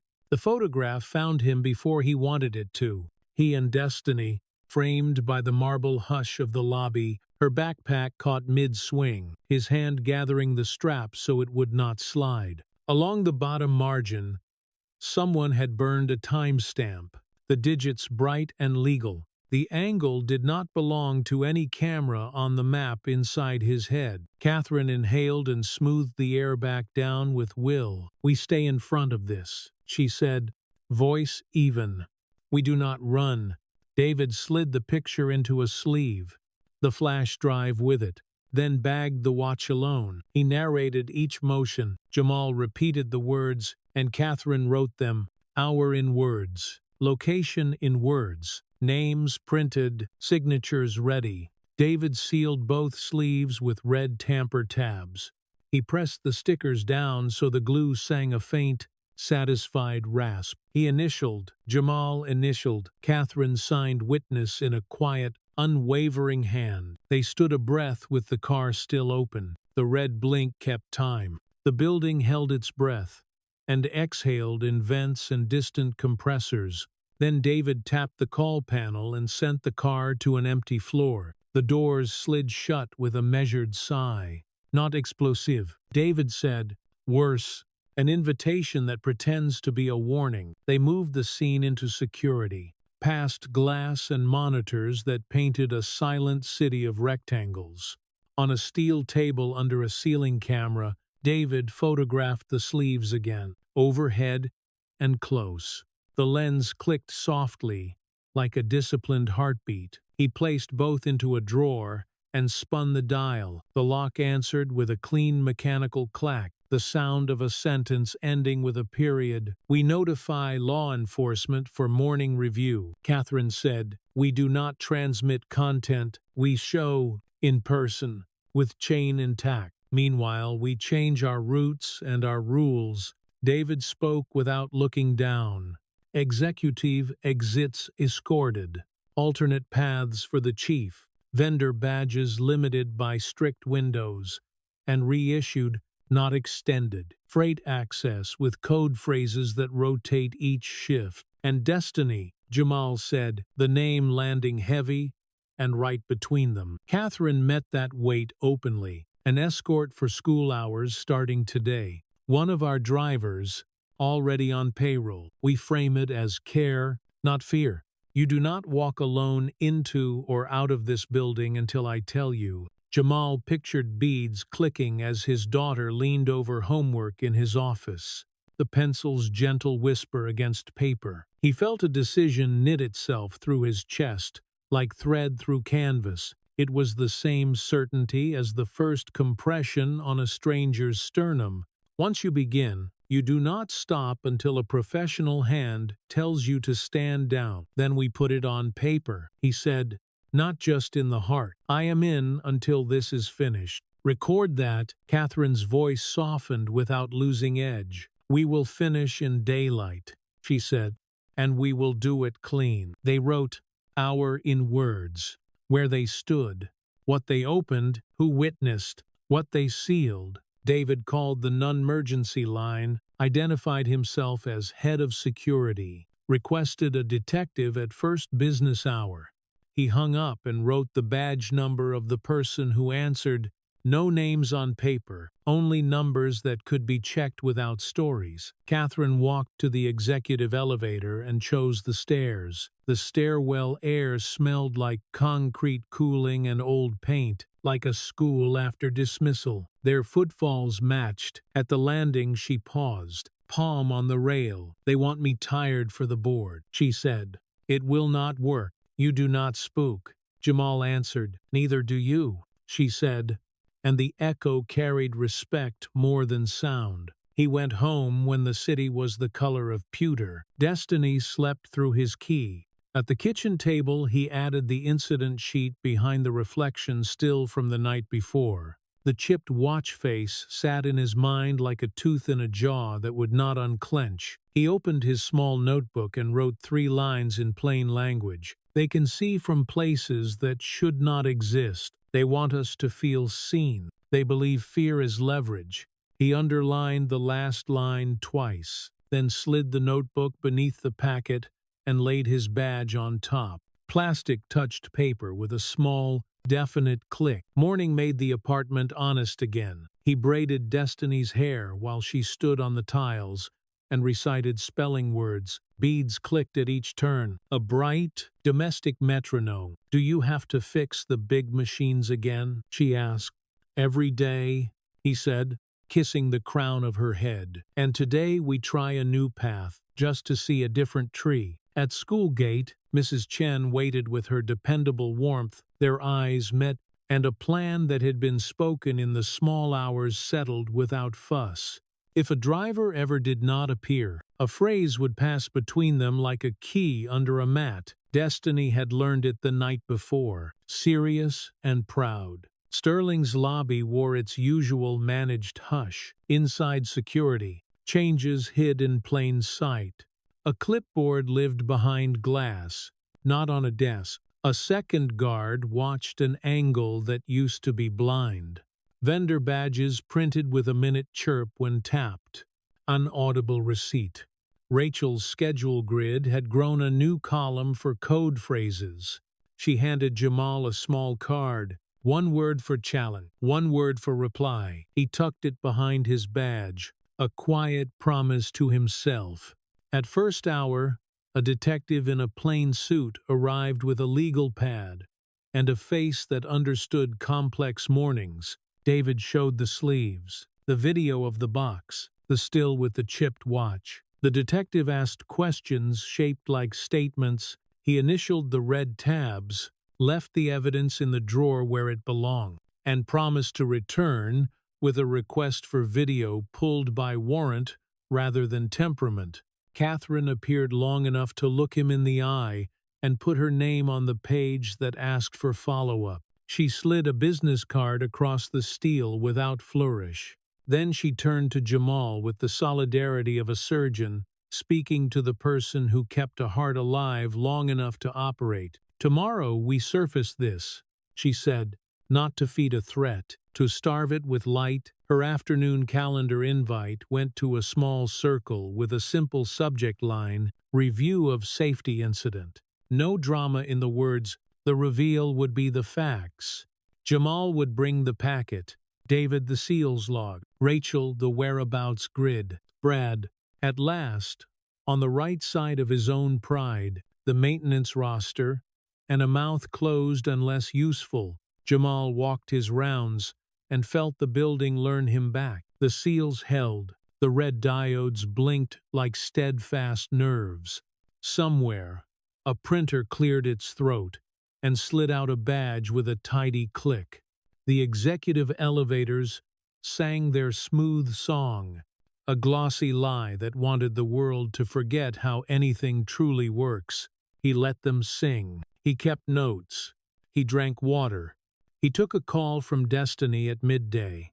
Guess what? She whispered over cafeteria noise. My heart model got the gold star. He smiled into the receiver. Of course it did.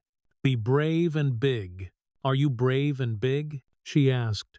Always, he said, which was as close to a prayer as he knew. At dusk, he and David checked the first seal again. The red tab lay flat, The brushed lip reflected a faint double ghost, his own face, and the memory of a chipped, square glint. He touched the edge with the back of his knuckle, the way you test a child's forehead. Warm, present, accounted for, lock, he thought, and knew the word meant more than a device. It meant fastening his life to an outcome because love required it. He had felt it once on a kitchen floor with a woman whose pulse needed a stranger. He felt it now in a corridor with a seal whose cereal would sing in a conference room tomorrow. That night, the city murmured in steam and tires and distant sirens. Jamal lay awake a while, listening to the radiator tick and the soft turning of his daughter on the mattress down the hall. His phone vibrated once against the wood of the nightstand, a small, insistent buzz that traveled through grain into bone. He turned it over. Stop looking where you do not belong. The message read, some systems are not built for you. He took a picture of the screen, the camera's soft snap as crisp as any oath. He powered the phone down, not from fear but from focus. In the quiet, he could almost hear tape writing tight, pens marking clean, seals settling like truth on metal. He breathed once and said to the ceiling, and to whoever was listening through it, let us see who cracks first. Then he closed his eyes and let sleep come like a door that knows which side it should be on. Morning rose in pale bands along the tower, a quiet sharpening of edges that made steel look newly washed. Jamal reached the security office before the first wave of coffee cups, jacket over his arm, notebook in his pocket, the small card of code phrases tucked behind his badge, like a private vow. The room smelled of warm plastic and tired beans. On the steel table sat the locked drawer, and, beside it, the old air-gapped laptop that waited like a witness who would not embellish. David stood already squared to the day. We do this in order, he said, and the words carried the weight of habit. We open before witnesses. Velochin words. We keep chain. Catherine entered without entourage, a light scarf at her throat softening the line of her suit. Rachel followed with schedules and the steady alertness of someone who had slept in pieces and chosen to call it enough. Brad kept his hands clean and his mouth closed. Robert hovered in the doorframe until Catherine's glance turned him into part of the room rather than the hall. A detective in a plain suit arrived at the agreed hour with a legal pad and a face built for listening. Jamal named the hour in full words. He named each person present. Catherine wrote the same in clean strokes. The pen's faint scratch, a measured metronome. David spun the dial. The drawer opened with a tidy clack that felt like a period. He lifted the first sleeve into the ceiling camera's eye. The photograph lay inside with its own steady dare. Marble lobby. Destiny mid-smile. Jamal's hand on the backpack strap to keep gravity from winning. Along the bottom, a stamped timeline sat like notarized breath. The second sleeve held the cheap square watch with its chipped face, the small white bite of missing enamel catching light like a truth that refused to be sanded away. And the drive, the detective said, voice low to keep the room level. David raised the sealed envelope. He read the serial out loud. Jamal repeated it. Catherine wrote it, each letter placed like a step on a narrow path. We will not touch our network, she said. We do this on the island. The old laptop answered her power press with a soft whir, a small, faithful hum, like a projector coming to attention.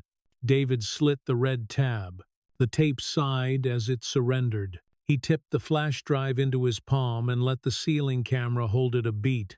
Then the silver tongue slid into the lonely port, and the screen woke with a little click, the sound of truth walking in under its own power. A folder appeared. David double-clicked. A frame of corridor grain filled the screen. High angle, wrong angle.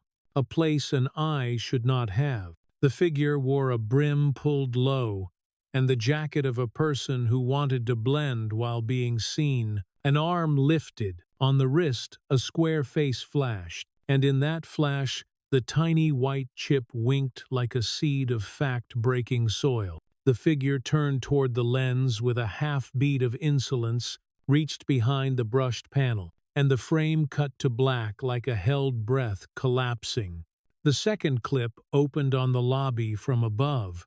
The projector offered a faint mechanical click. The air-gapped fan held a careful hum, and the moment slid into place like a bolt into a lock. Destiny's beads seemed to click inside Jamal's head as the image caught her skip. His hand steadied the strap. The clip froze on that touch. Words crawled along the bottom in white that wanted to be casual. Some systems are not built for you. Catherine did not blink. The detective moved his pencil from one finger to the next. David exhaled. A controlled bar set back on its hooks. Rachel's swallow sounded like a small, clean click. Brad stared at the chipped watch in the prior still, as if his pride owed it an apology. The image shifted to a crude sketch of blind spots. Not their map, not precise, just enough to say we know where your eyes are not, and we know you know we know. The screen cleared.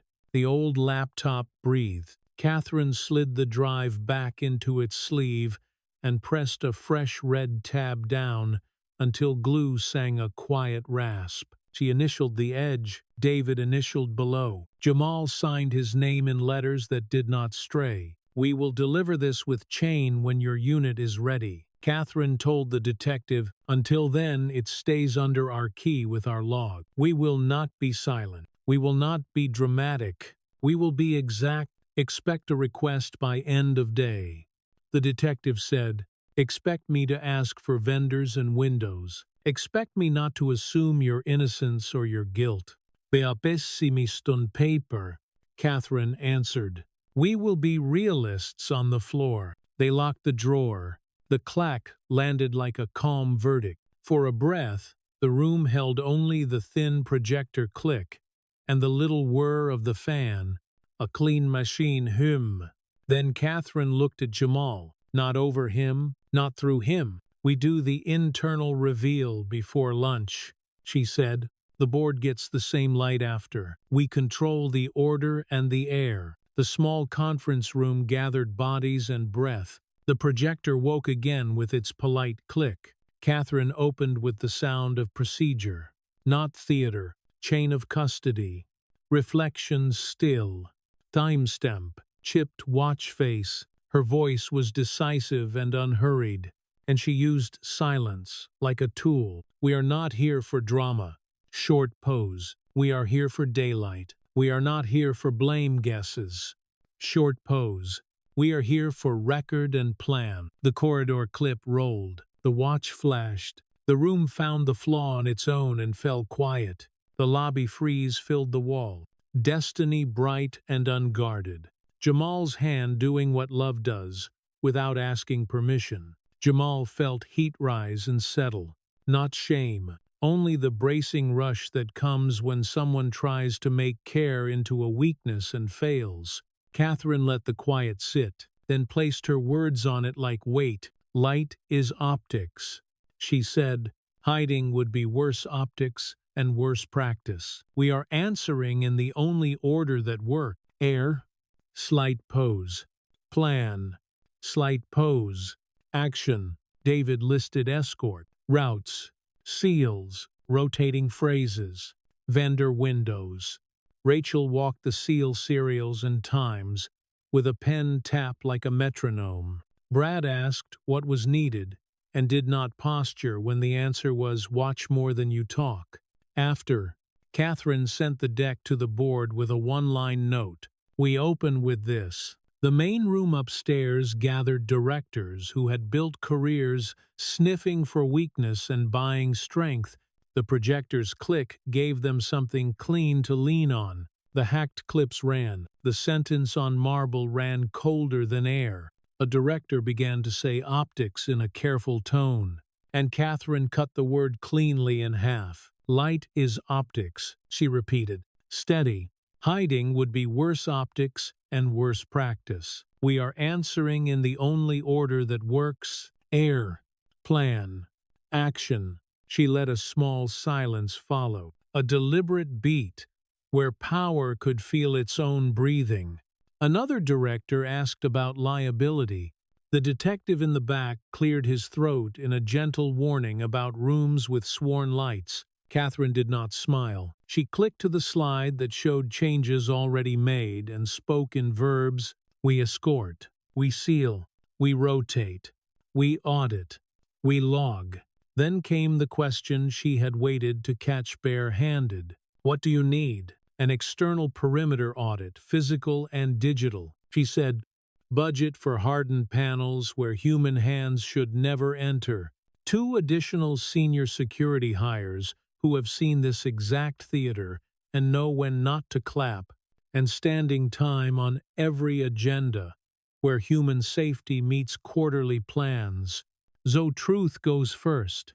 They voted in the way boards vote, when competence stands under bright light and does not blink. Approvals moved like sheet metal through a well-oiled machine.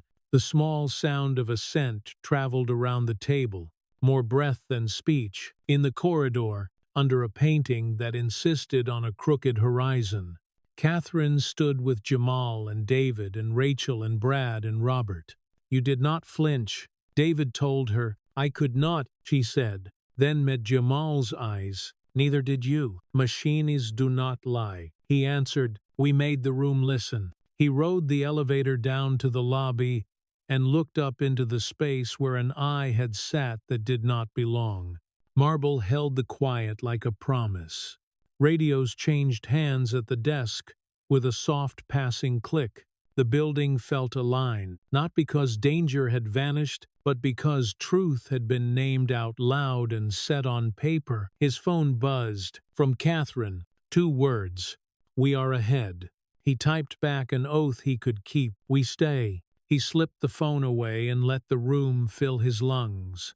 That managed hush now edged with something warmer than fear. Confidence did not roar. It ticked like a clock that had been set right and would not be hurried again. Morning rose thin and metallic over the glass tower, a pale wash that turned marble into frost. Jamal arrived early, shoes whispering across the lobby, badge warm against his chest, like a steady pulse. The radios at security murmured in low threads of sound, a language of readiness. He felt it in his ribs, that charged quiet before action. The moment a building inhales, David waited in the security office with a folder the color of iron and a face that said there would be no improvisation today. The detective from the night before leaned on the jamb, legal pad ready, pen balanced like a metronome. Catherine stood farther back with her scarf gone and her gaze fixed. She did not wear anger. She wore intent.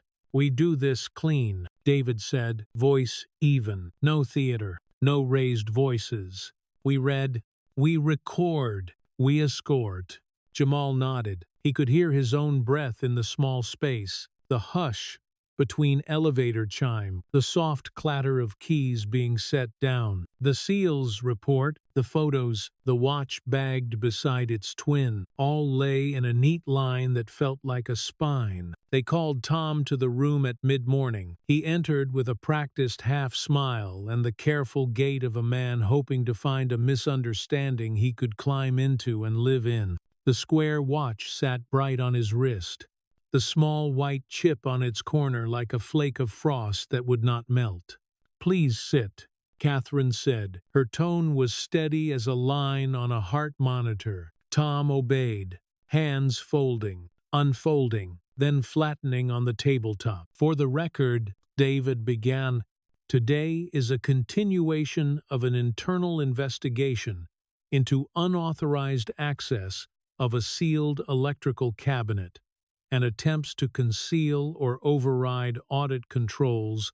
He listed the room, the time, the seal numbers, the serial on the watch. Each word landed with the quiet weight of a stamp pressed into paper. Tom cleared his throat. I was trying to help. There was a loop issue. A vendor could not get here. I was preventing a shutdown, the detective wrote without looking up. Jamal kept his eyes on the watch. He could hear the building all around them.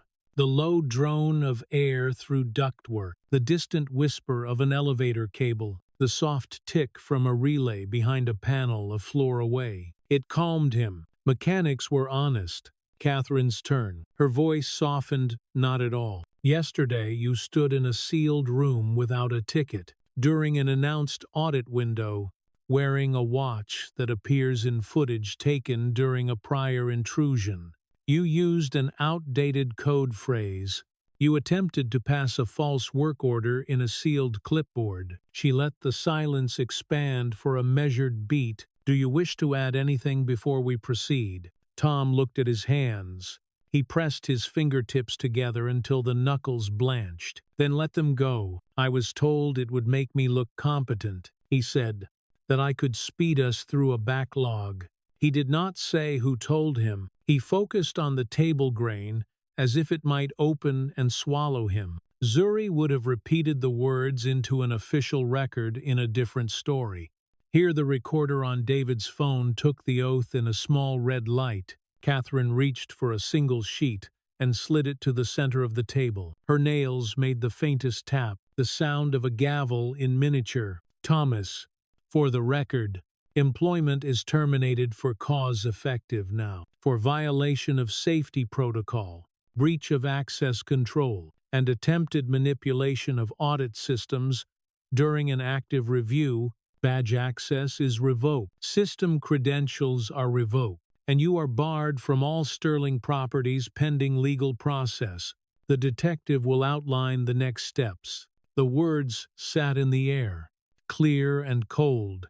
Tom's mouth opened, closed.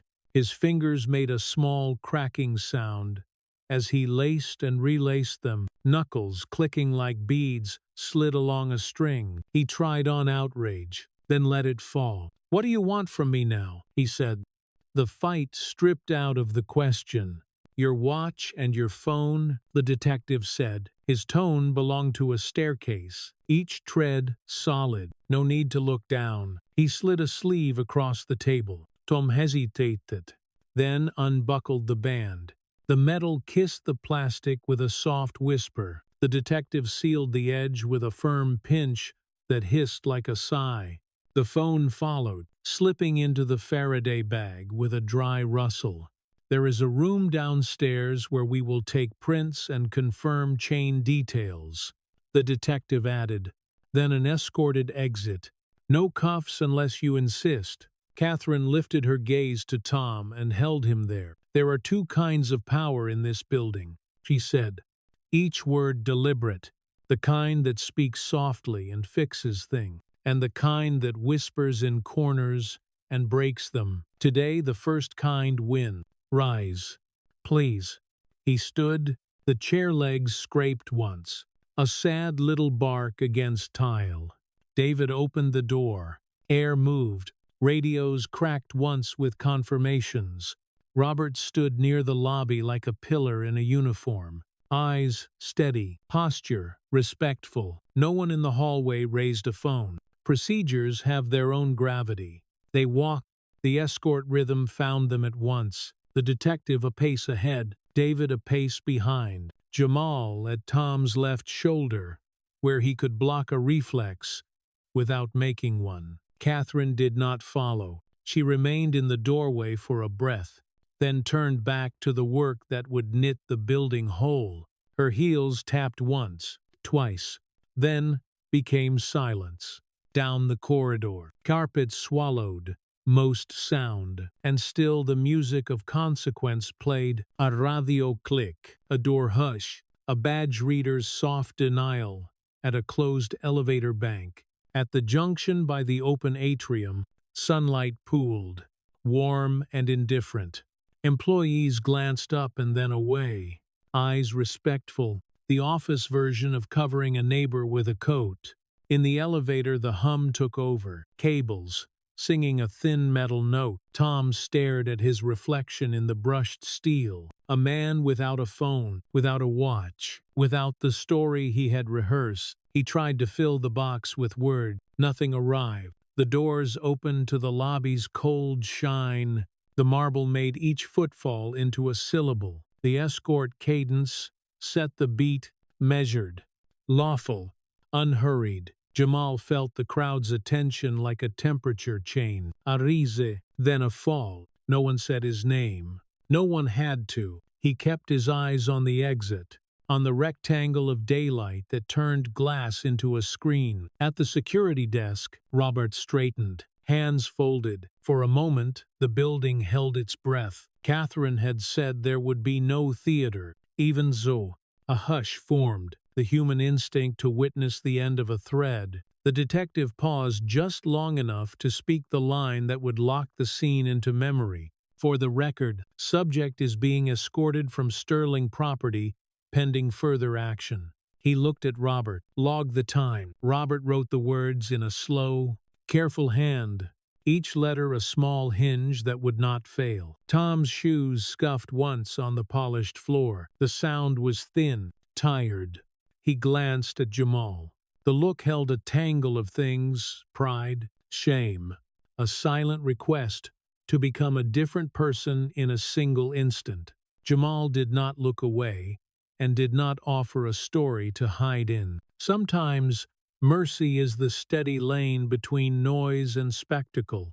They reached the revolving door. Stainless arms turned. Outside, the city poured past, traffic thick and impatient, wind shouldering through canyons of glass. The detective angled Tom toward an unmarked sedan waiting at the curb. Its engine, a low purr, a practical sound. David's radio murmured once, the kind of confirmation that lives in the throat of a system rather than the mouth of a person. Tom hesitated at the curb. No hand touched him. The silence before he bent into the back seat lasted exactly the length of a heartbeat. The door closed with a padded thud, a sound that felt like a book shut on a chapter that had needed an ending. The car pulled away. The revolving door answered with its soft, continuous sweep. In the lobby, a breath released. It was not applause. It was relief. It sounded like the building returning to its natural frequency. David turned to Jamal. A single nod. Approval without decoration. Good sequence, he said. You kept the pressure where it belonged. Jamal looked up at the ceiling grid that had once cradled a hidden lens. Marble sent light into the seams. Somewhere above, a valve exhaled as air found the right path. He felt the weight in his shoulders step back. Catherine's message reached phones in the next minute. 4 lines, all nouns and verbs, no adjectives. An incident was addressed. Controls worked as designed. Cooperation with authorities is ongoing. Thank you for holding the line. Jamal read it and let the words settle. He could hear the quiet celebration in the floor's tone 2 desks over. The clink of a mug set down with a little more care than usual. The small laugh that sounded like air let out of a tire that had been too tight for too long. He walked to the doors and stood a moment with the city beyond him. In the glass, his reflection looked like a man who understood his job, not the title, not the office, the job. Keep the air honest, keep the paths clear, keep the light on the places that needed it. His phone chimed. Destiny, bright as always. Burgers tonight.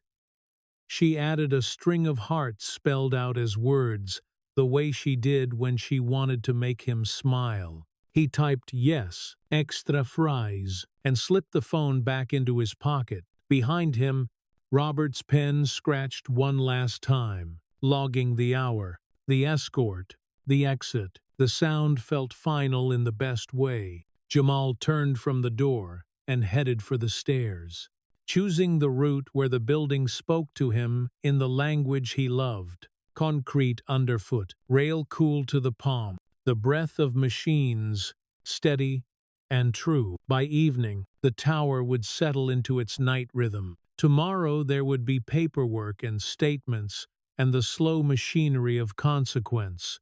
But now there was the soft knock of a toolbox drawer closing in the shop, the hiss of a radiator in a corner office, the quiet chime of an elevator arriving where it was meant to be. In that music, Jamal heard a promise: not perfection, balance, not victory, integrity. He took the last flight down and stepped into the lobby again. He nodded to Robert. He felt the day's last knot loosen. Then he walked into the late light toward a small apartment that soon would not feel so small, toward a kitchen where a girl would hold up a worksheet full of stars, toward the clean relief of ordinary noise. After the storm, the building changed its voice. The marble did not throw back footsteps the way it used to. The vents did not hiss like a warning. The hum inside the walls settled into a low and patient chord, the sound a machine makes when it is finally tended to and believes it will be tended to again. Jamal heard it the way a mechanic hears a smooth idle. The place exhaled. Morning light slid across the lobby and climbed the glass in quiet ladders. Robert at the desk nodded without performance. A simple good day carried in a breath. The elevator gave its soft bell, and the doors parted, as if they had rehearsed the gesture all night. On the 15th floor, the shop smelled like clean metal and honest work. Jamal labeled drawers in a steady hand. He ran a thumb along the edge of a tray until it sang the faintest note. Even that felt true. He walked the risers for the pleasure of hearing the stairwell tell the truth. Concrete underfoot, rail warm from the last hand that held it. Beyond a gray door, a constant drone and the whisper of air over fins. He paused and listened.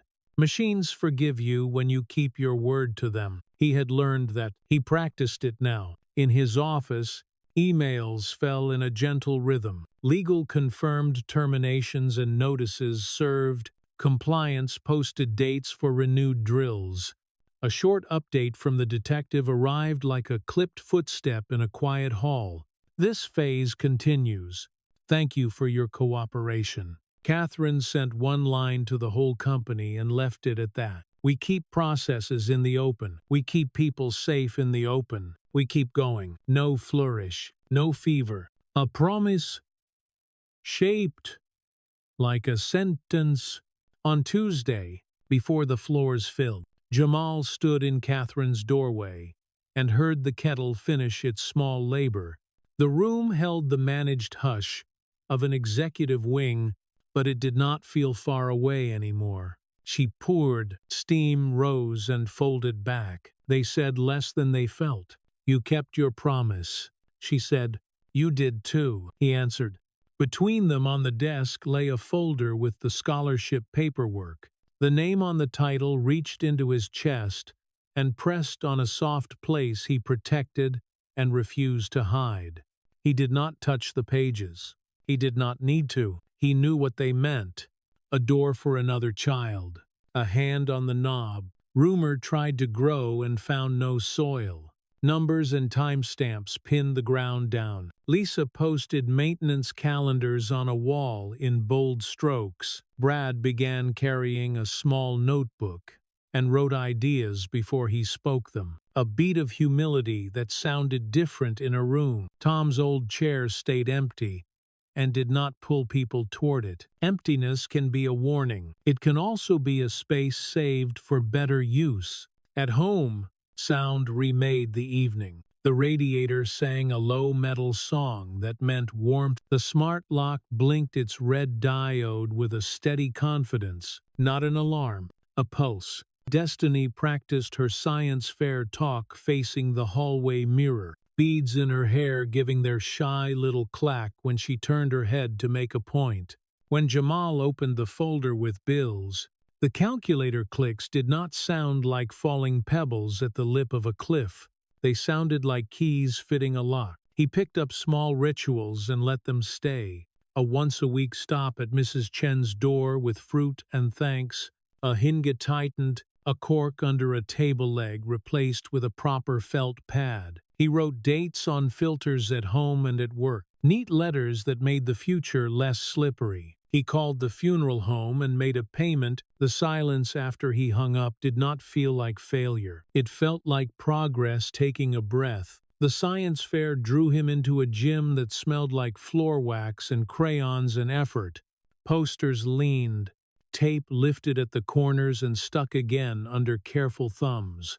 Destiny's heart model stood on a wobbly table until he steadied one foot with a folded napkin. She laid a hand on a paper valve, as if it might bruise, then looked up and straightened her small shoulders. When the judge came, she explained blood and pressure with a calm that did not belong to numbers alone. When a path is blocked, you make a new road. The sentence hung in the gym like a bright banner. Catherine slipped in near the end, late because work had to be done right, not because this was small. She listened to the whole explanation and then asked one quiet question about pressure differences that made Destiny grin.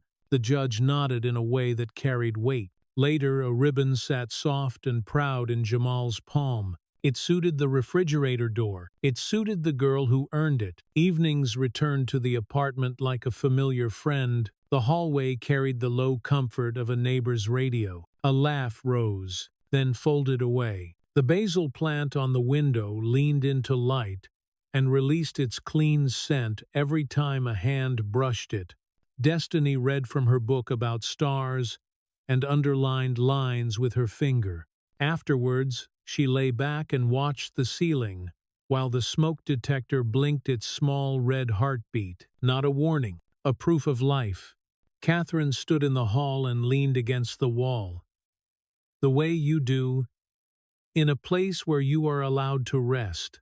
They spoke in the minor key of people who know the long shape of grief and the long shape of repair. She asked about the cemetery. He said he still went sometimes, and did not need permission to go less. She nodded like a person who has learned not to hurry love. In the weeks that followed, the company announced the scholarship in a paragraph that was almost plain, a fund for students from single-parent homes, selected by teachers who saw persistence and care and a stubborn curiosity that would not quit.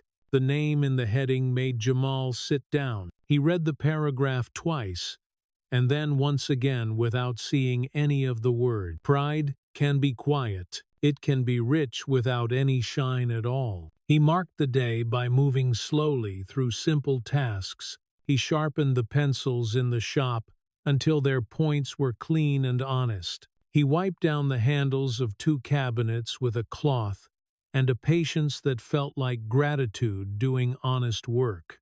He wrote the date on a small strip of tape and smoothed it on the edge of a filter. The ink left a soft rasp as it took the paper. He liked that sound. It felt like completion in motion. In the lobby, people began to speak to one another in the natural register of colleagues who could rely on the ground beneath their feet. Robert said welcome like a ritual. The printer down the hall ticked and stacked and did not jam. Somewhere deep, a pump pushed water into a pipe at a pressure that was exactly right. Jamal stood a moment and let the building talk to him. Safety is a sound. So is justice when it grows up and gets a job. The case against Tom moved on with no roar. Orders filed, dates set, words read into records by voices that refused theater. Jamal did not wait for each step. He read the notes when they came and returned to the risers and the valves and the charts that kept people comfortable without teaching them the names of the machines that loved them. On a clear evening after a clean rain, he walked with Catherine and Destiny in a park where trees made a roof that did not leak.